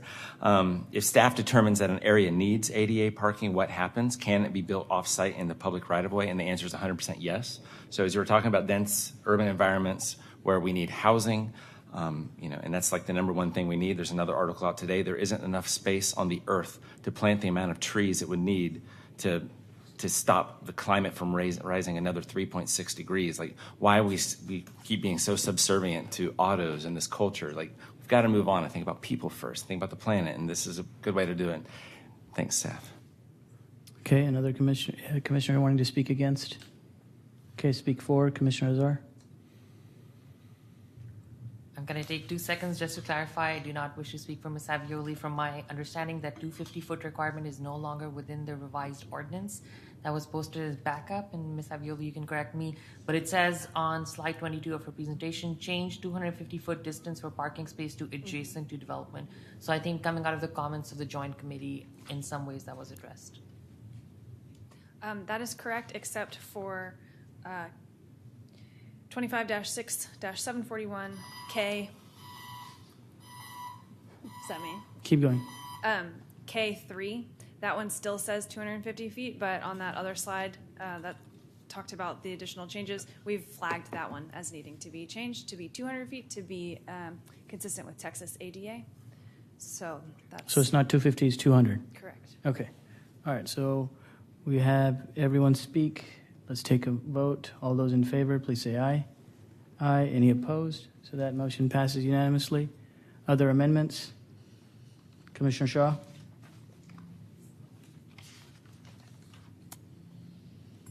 So this amendment, there's a lot of talk about climate change, and I want to point out that our watershed department has made it abundantly clear that we're going to have increased rainfall as a result of climate change.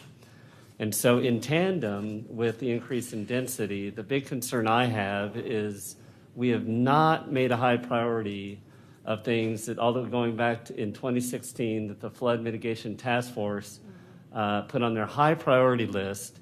And then one of the big ones is do not wait on Code Next to pass these items. They need to be done now.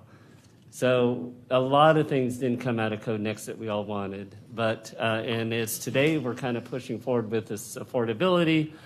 I think in conjunction or shortly after, we also need to make sure we're passing the required flood mitigation measures that will assure that as we're building up our density, we're not flooding out our neighborhoods at the same time. So it's just trying to bring those things either as part of this ordinance or recommend that council take action soon after so that those rules are in place. So the motion is, if you go to page 6 of 16, down there at the bottom, I have a motion as ordinances that increase density are approved. The city needs to simultaneously modify drainage codes to ensure that the stormwater control systems are prepared to mitigate the flood risk from climate change, either within the individual ordinance that we're talking about today, as we could go into 25-2-518 to add these requirements, or in a separate comprehensive change to the draining code. At a minimum, now I'm rolling over to 716. At a minimum, the following actions should be taken. All residential units should demonstrate no adverse impact to adjacent properties from changes to existing drainage patterns, preferably, but not requiring, an engineer certification. New residential development, including redevelopment requiring on-site stormwater controls, should reduce post-development peak rates of discharge to match peak rates of discharge for undeveloped conditions instead of existing pre-development conditions. And lastly, implement added environmental and drainage review recommended by Watershed Protection Department for residential development that are not currently assessed by city staff, and they can verify this for me, but I think we don't look at things like creek buffer, CEFs, cut and fill, drainage, impact analysis when doing residential review. So those are the three things I think we as a minimum need to build into this ordinance or encourage council to quickly act on as we're passing, ordinances and increased density. So that's my motion. Okay, is there a second? Commissioners, also, if you're leaving the dais, let's make sure we have quorum. Is there a second? Second by Commissioner McGraw. Is there a commissioner wanting to speak against? Questions? Oh, questions. Question 1. Commissioner Sisler?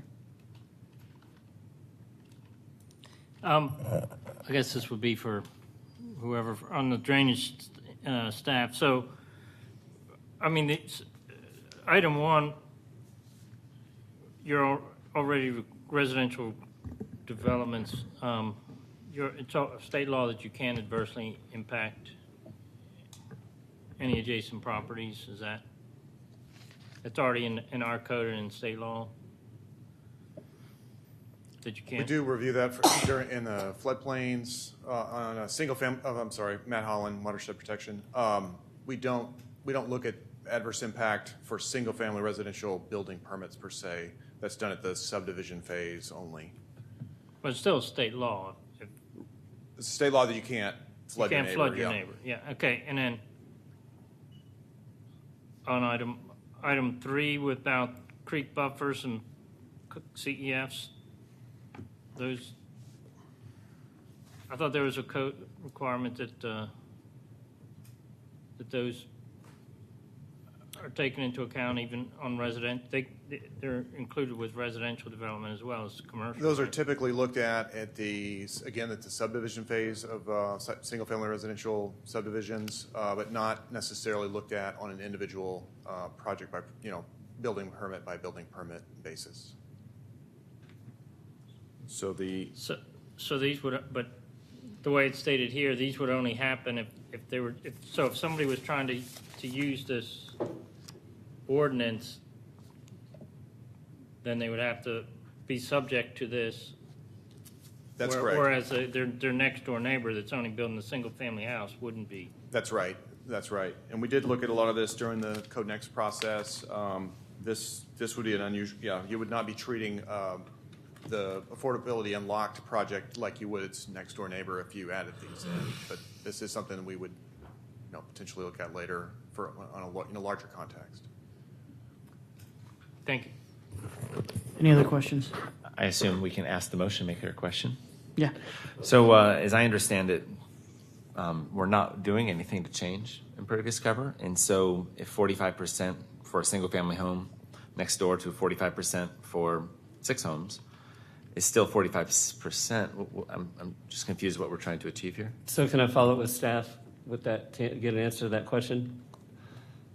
So and I think it's a good question. I think I have some, I was reading back to some of the proposals made during Code Next, but what I'm imagining is if you've got one single large unit, which Commissioner Anderson, I agree, I saw a big unit going up in my neighborhood. Clearly, they build it up about 5 feet, and it's going to drain right into the adjacent lot. So problem exists.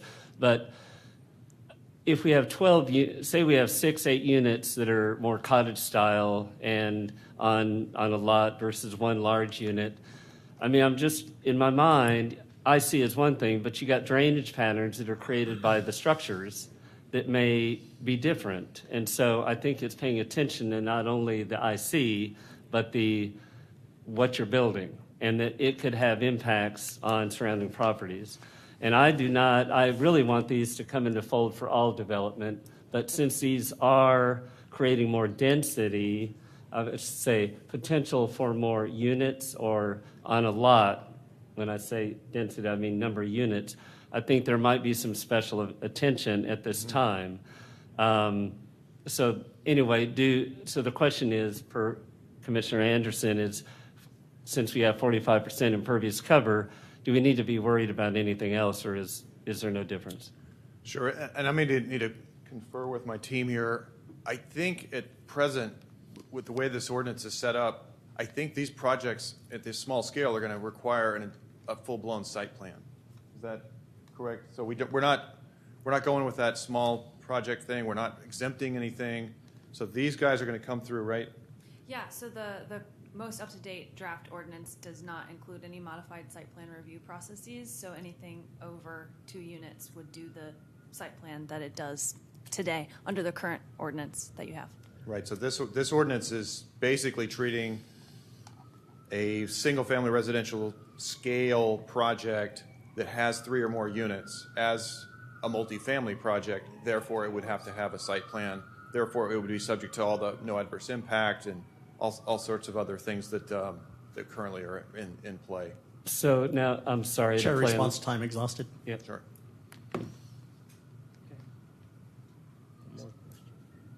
One more question. Commissioner Kenny? My question is for the motion maker. Did you have anything else you wanted to add? I'm thinking about amending this to roll in these provisions to any site plan. It sounds like we're trying to get staff to work on this amended site plan process, to maybe the amendment to include these provisions or consider these provisions in the site plan process. So they would not go into effect until there's a site plan process. You know what? Mr. Chair, I have a substitute motion. Okay.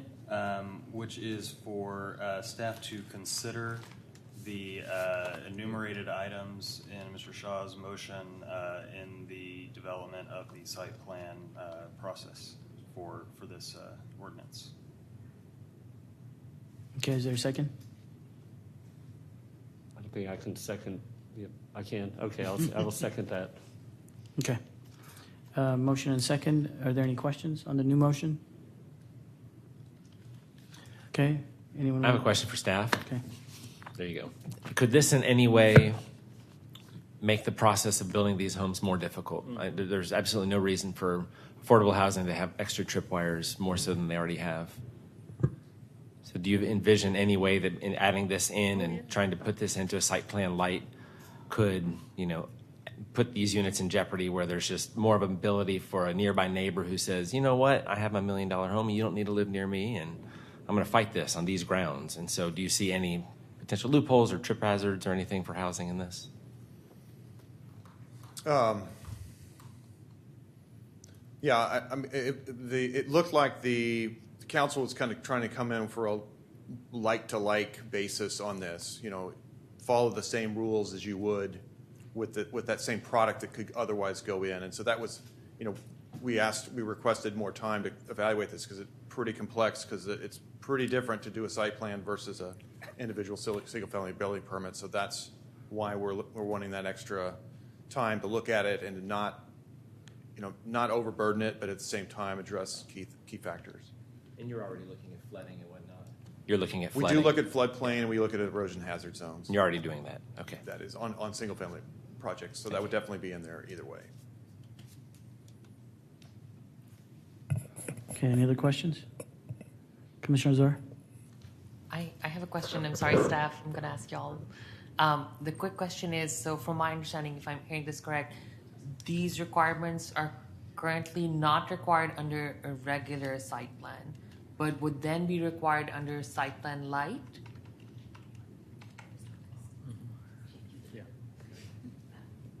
I'm just going to add in Chris Harrington, Environmental Officer with Watershed Protection. So these requirements, these projects would not be any more difficult than they are today with regard to water quality and drainage regulations.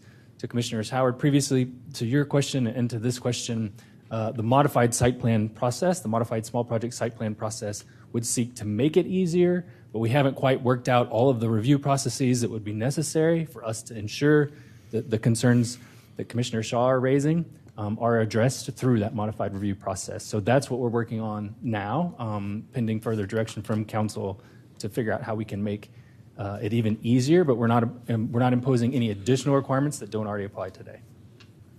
I think the question was these three things that we're about to add, which are not required today, right? They're not, that was your question. I guess my question is, under the current site plan requirements, these three items do not exist, but they would, if we pass this motion, they would exist under the modified site plan. Essentially, would that mean that we're actually making the modified site plan even more stringent in requirements than the existing site plan? Yes. Which would kill the idea behind it.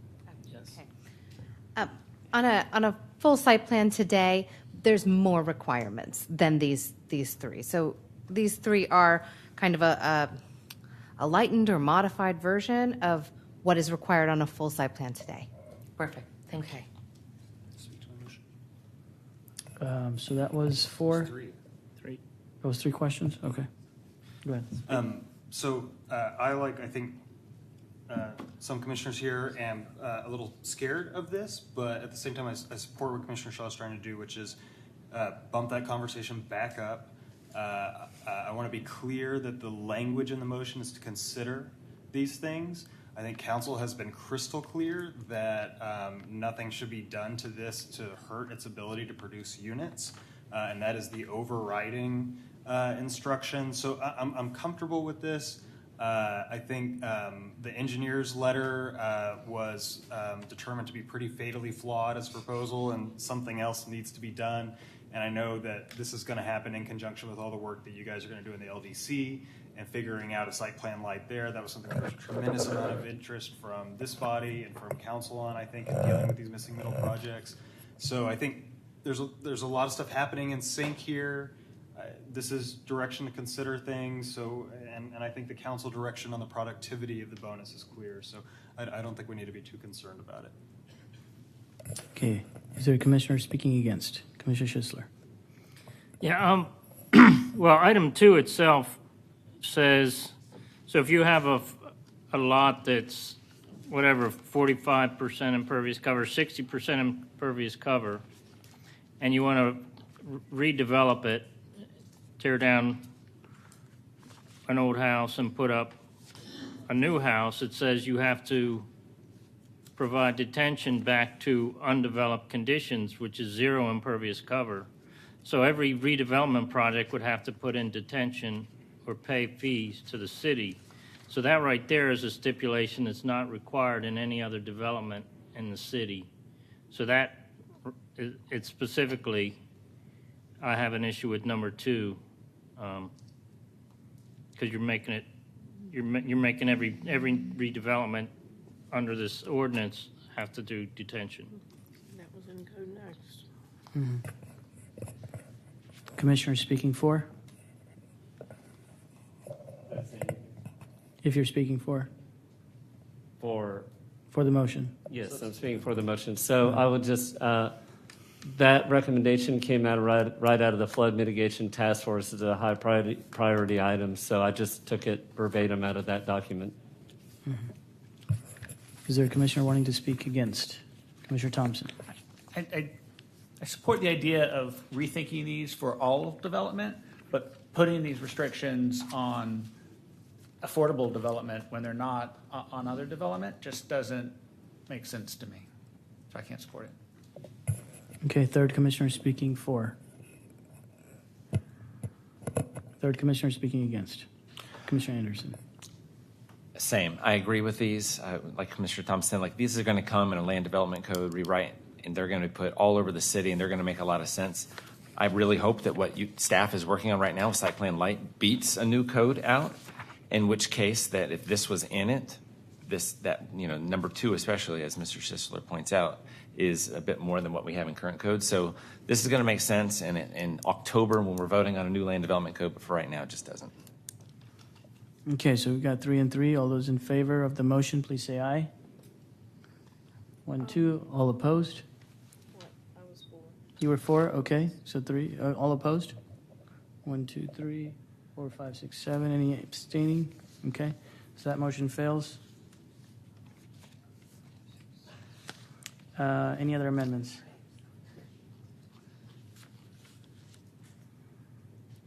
We've got 7 minutes. Move to extend to midnight.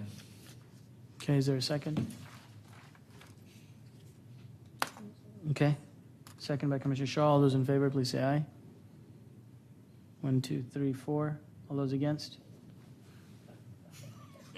Okay, 1, 2, 3, 4. Keep your hands up. 1, 2, 3, 4, 5, 6. Move to extend to 11:30. Okay, is there a second? Commissioner Shaw, all those 4? 1, 2, 3, 4, 5, 6, 7, 8. All those against? Okay, 2. All right. 11:30. Any other amendments? Commissioner Shaw. Maybe I'll get one here. This came right out of council's request to look at transitions between some of these more dense projects. And so what I did is, and I do have support from staff, I believe, on this. They answered my question that said they actually pulled out the same references.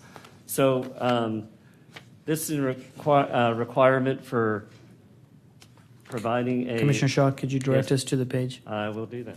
Perfect.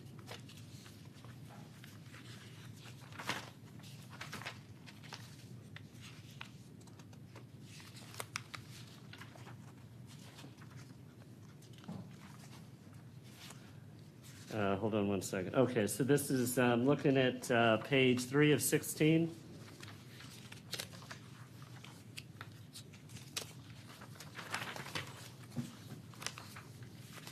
No, I'm sorry. Let's start on 2 of 16. It's right at the bottom there in red. Perfect, thank you. All right, so this again was in response to council directive to look at kind of transitions between these properties. So dug around at some of the existing code. Qualifying developments that accept compatibility waivers for height and setbacks. Development shall include the following screening requirements. And pretty much I took the screening requirements right out of the, for narrow screening, out of the ERC compatibility design requirements, which provide for a 10-foot strip of vegetative buffer. And this would be for units that exceed the base height requirements or take advantage of the increased height. It would just be putting in this vegetative buffer as a way to, when we don't have any compatibility standards, to create some buffer between the two properties. And again, this has already been adopted in the East Riverside Corridor Plan, and so I took it out of there. The second, which was also approved by staff, are some of the other design requirements for compatibility out of the ERC, and these include things, design requirements for lighting. And I have these on page 4 of 16, I'm sorry. So I'm including both these motions. One is the vegetative buffer, and the second on page 4 of 16 is to require these other design requirements between higher density and single-family housing. So if you look there, these are taken pretty much right out of the ERC design requirements as well. So it's things like lighting, noise, waste containers, parking, just as far as the orientation, if there is parking of any of the headlights, things like that. Guidance on intensive units, uses. There is also a provision, and maybe somebody else could speak to the need for this, on highly reflective surfaces. That's one maybe staff would want to speak to and see if it's even needed in this case. So with those two, I'm trying to answer council's directive to look at transitions and compatibility design guidelines that we may want them to consider. So these are the two. Okay, thank you. Is there a second? Second by Commissioner Shaw. Are there questions? McGraw. Oh, sorry. What did I say, Shaw? McGraw. Okay. Commissioner Kenny? Question for staff. Can you advise on the waste receptacles? How many units or when would a development under this ordinance require a dumpster rather than standard waste receptacles? And would this requirement apply to standard trash cans?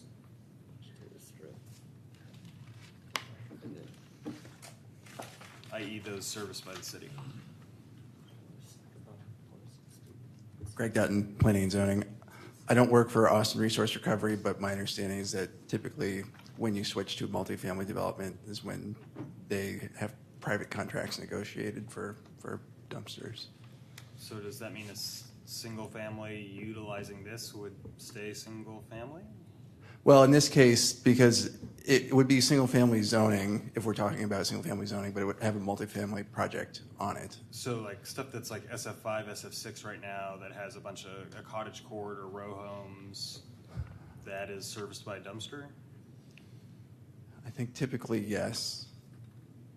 And in cases, in this case, if we're talking about a multiplex, it's more likely that it would be served by a dumpster. I mean, the alternative, if it's not, is that there are many, many receptacles in front of the property. My experience has been typically no, that it would be single-family Austin Resource Recovery carts, Even for SF. even for SF 5 and 6. I just received information that Austin Resource Recovery will not service a development with more than 6 units. So that would be a dumpster. I have an amendment to Commissioner Shaw's amendment to remove sub-item F, intensive recreational uses such as swimming pools, tennis courts, ball courts, and playgrounds shall not be located within 50 feet of a single-family home. Totally agree, yeah. Okay. Is there a second? Yeah, I think we can't do it for a second. Okay, second by Thompson. Are there questions? Commissioner Azar? I have a question. Staff, can you please help address what impact these changes will have on affordability? Commissioner Azar, so right now we're just talking about F, removing F. Okay. Did you have a question on And I that? believe there's still 2 questions remaining on the base motion. Yeah. If there's no questions, can we take a vote on removing F? All those in favor, please say aye. Aye. Any opposed? Okay, that motion passes unanimously. Question number 2, Commissioner Azar, go ahead. So yes, I guess these design requirements, what impact would these have on overall affordability and development of affordable units? Well, obviously, if there are additional requirements, there's an additional cost. I can't speak to the overall impact on affordability, but things described in the motion, shielding additional design requirements, those will obviously add some cost to the development. Okay, Commissioner Schisler? So, a qualifying development, that would mean SF3, and you want to build 6 units on it? So, correct. In effect, you would be putting in a 25-foot no-build zone around. Well, I think in the 10 feet of vegetation and 15 feet restricted. in the backup provided by Commissioner Shaw, correct me if I'm wrong, that was just an example from the East Riverside corridor, and I think that the intent, at least when we got the question, was just whether a buffer of some kind should be included. I don't believe it's the intent to include the whole 25 feet because that would. That's what it's showing.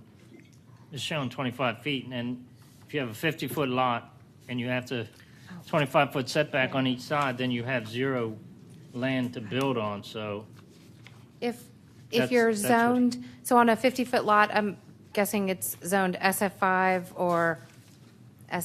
or more restrictive, so it's a single-family zone, and compatibility, you're not subject to compatibility. If you're zoned SF2 or SF3, you're not subject to compatibility anyway?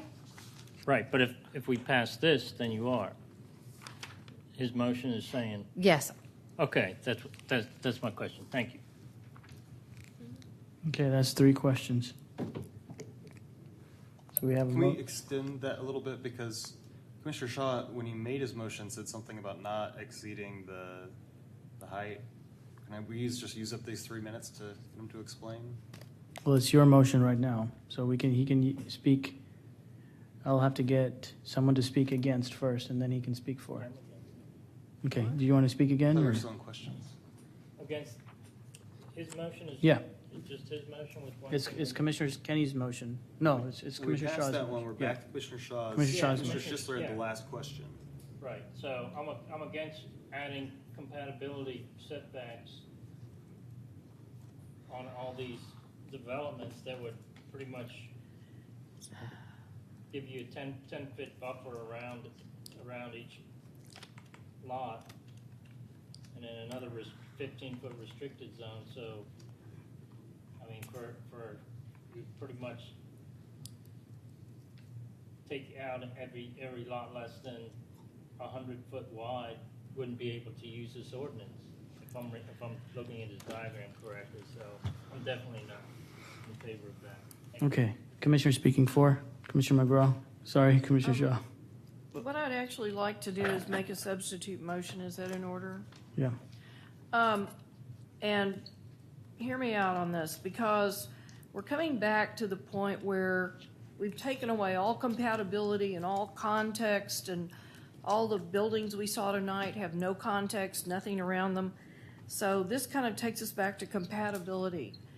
And I think, like I said earlier, for the small projects that'll get dropped here and there, it's kind of scary. So my number 8 says this, and this is a substitute.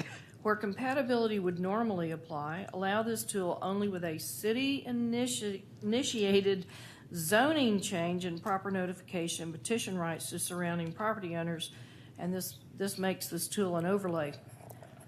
The reason I think that would be important is because in one of the documents I sent you, it says that in my neighborhood plan, it says we have all these apartments, could not be rebuilt today due to they could not meet compatibility.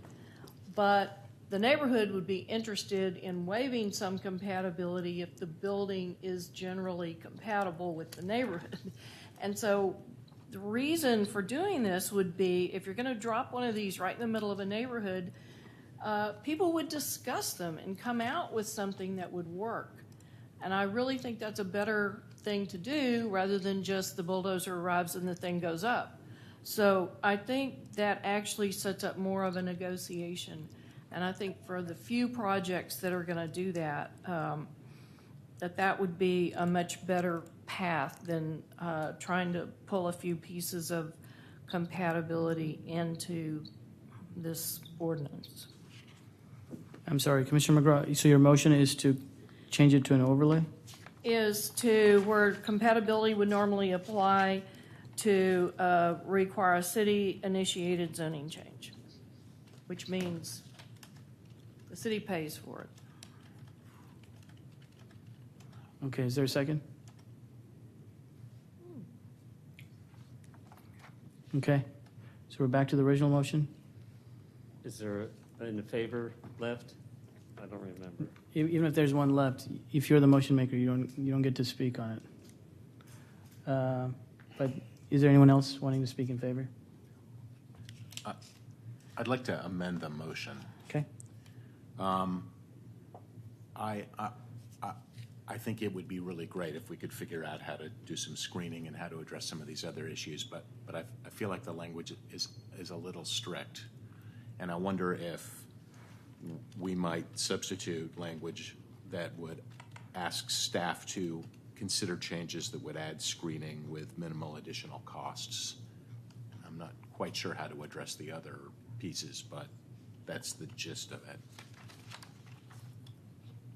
I'd second that. Okay. Questions? Question for staff. Would you interpret with minimal additional cost to also mean not substantial impacts on the productivity, which is an effective cost? If we had a requirement that only cost you $10 to make but killed 20% of your units, that would be a costly addition, right? Yes, we can move forward with that understanding. Thank you. Okay. Other questions? Commissioner Thompson? Would that include the parking? Because in my neighborhood, it's okay to have 3 pickup trucks parked in your front yard, but it wouldn't. But I couldn't be within 100. I mean, if I were going to do one of these things and I couldn't be within 100 feet, I'd have to have all of this other stuff, and it doesn't make sense. Would it be appropriate for me to restate the motion? That we direct staff to consider changes that will add screening requirements and other design requirements that have been outlined by Commissioner Shaw that will add minimal additional costs and what was the other thing you said? And not impact productivity. Yeah. But I guess what I'm trying to get is not add any new compatibility requirements as well. So if I don't have that compatibility requirement today, then why would I have it in the future? yes. Does staff understand that? It's direction to staff, so if you understand it, maybe we're gold. Yes. Cool. Okay, so motion by Commissioner Schneider, second by Commissioner Kenny. We've got all the questions. Is there anyone speaking against? Chair, was that Commissioner Commissioner Kenny or Anderson? Me. Was it Anderson? Okay. Okay. Anyone speaking against? Commissioner Schuessler? I think we're getting off track. I mean, the idea was to make it easier to put in affordable housing. Most of these aren't going to be, in high-end neighborhoods, or just because of the lot price, and to add all these other restrictions on it. I mean, you're just going to make it. I think that wasn't the intent, was to have to do all this extra stuff. I mean, right now you're required to plant trees and do landscaping, and to put more restrictions on it, I think is not what council intended. Thank you. Okay. Second commissioner speaking for. Yeah, I'm in favor of this thing. The design requirements, I support doing that on everything that's pretty tall in the LDC, and I did before, and I will continue to do so, and I'd like to work with any commissioners who are interested in doing that. The stuff under the design requirements, the stuff that is the buffer can be a real killer depending on the site, and so it needs to be done very carefully, and that's why I'm comfortable with the language that Commissioner Schneider has about not really impacting the productivity. Like the draft of Code Next basically said you can't build within 25 feet of a lot line, and if you also have a 15-foot setback on the other side, your small commercial sites, that gives you like 20% of your site left, and that would obviously be bad, and thus prohibited by this amendment. So I'm comfortable with the language. I think it's good direction, and I do think that the vegetative buffer and setback can be disastrous and is actually spoken directly against in the council resolution by specifically exempting compatibility, and no build setbacks are a compatibility issue. So I think those should be looked at very skeptically, but the design requirements I think are nice. Okay. Second commissioner speaking against.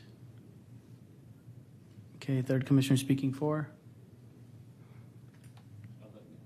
Commissioner McGraw. Well, I would support this because it's the only tiny little bitty thing we might get that might be something besides concrete.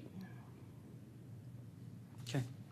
All right. So I think we're out of speaking opportunities. Okay. So all those in favor of Commissioner Schneider's motion, seconded by Commissioner Anderson, please say aye. Chair, could we repeat the motion, please?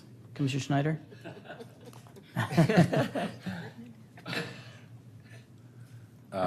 We are directing staff to consider changes that will add design modifications, design requirements, and screening as outlined in Commissioner Shaw's written motion. That will minimize additional costs and not impact productivity. Unit yield. Okay. Unit yield. All right. Well stated. Second, all those in favor, please say aye. Aye. Any opposed? All right. That motion carries unanimously. Schuessler against. Oh. Mr. Chair. Schuessler. It is 11:13. I don't believe there's support in this body to extend past 11:30. We still have some minor business to close, so I move that we close debate and vote on the base motion. Okay. All right. There's support for that. So I believe we need a 2/3 vote to end debate. Maybe? To end debate? Is that right? It's a call question, Yeah. Okay. All right. So there's a motion and a second. All those in favor, please say aye. Aye. Any opposed? Okay. 2 opposed. Any abstaining? All right. That motion carries 9-2. So back to the base motion with all the amendments that we've passed. Motion by Commissioner Azar, second by Commissioner Howard. All those in favor, please say aye. Aye. Any opposed? Commissioner McGraw. So that motion carries 10-1. Thank you, Commissioner Kenny. All right, so that was 13. Good work, staff. Thank you very much. I hope you guys heard all the choruses of good work that were coming from up here. Yes.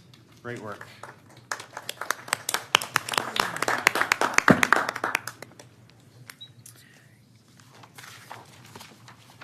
All right, who wants to take item D1 again? Just kidding.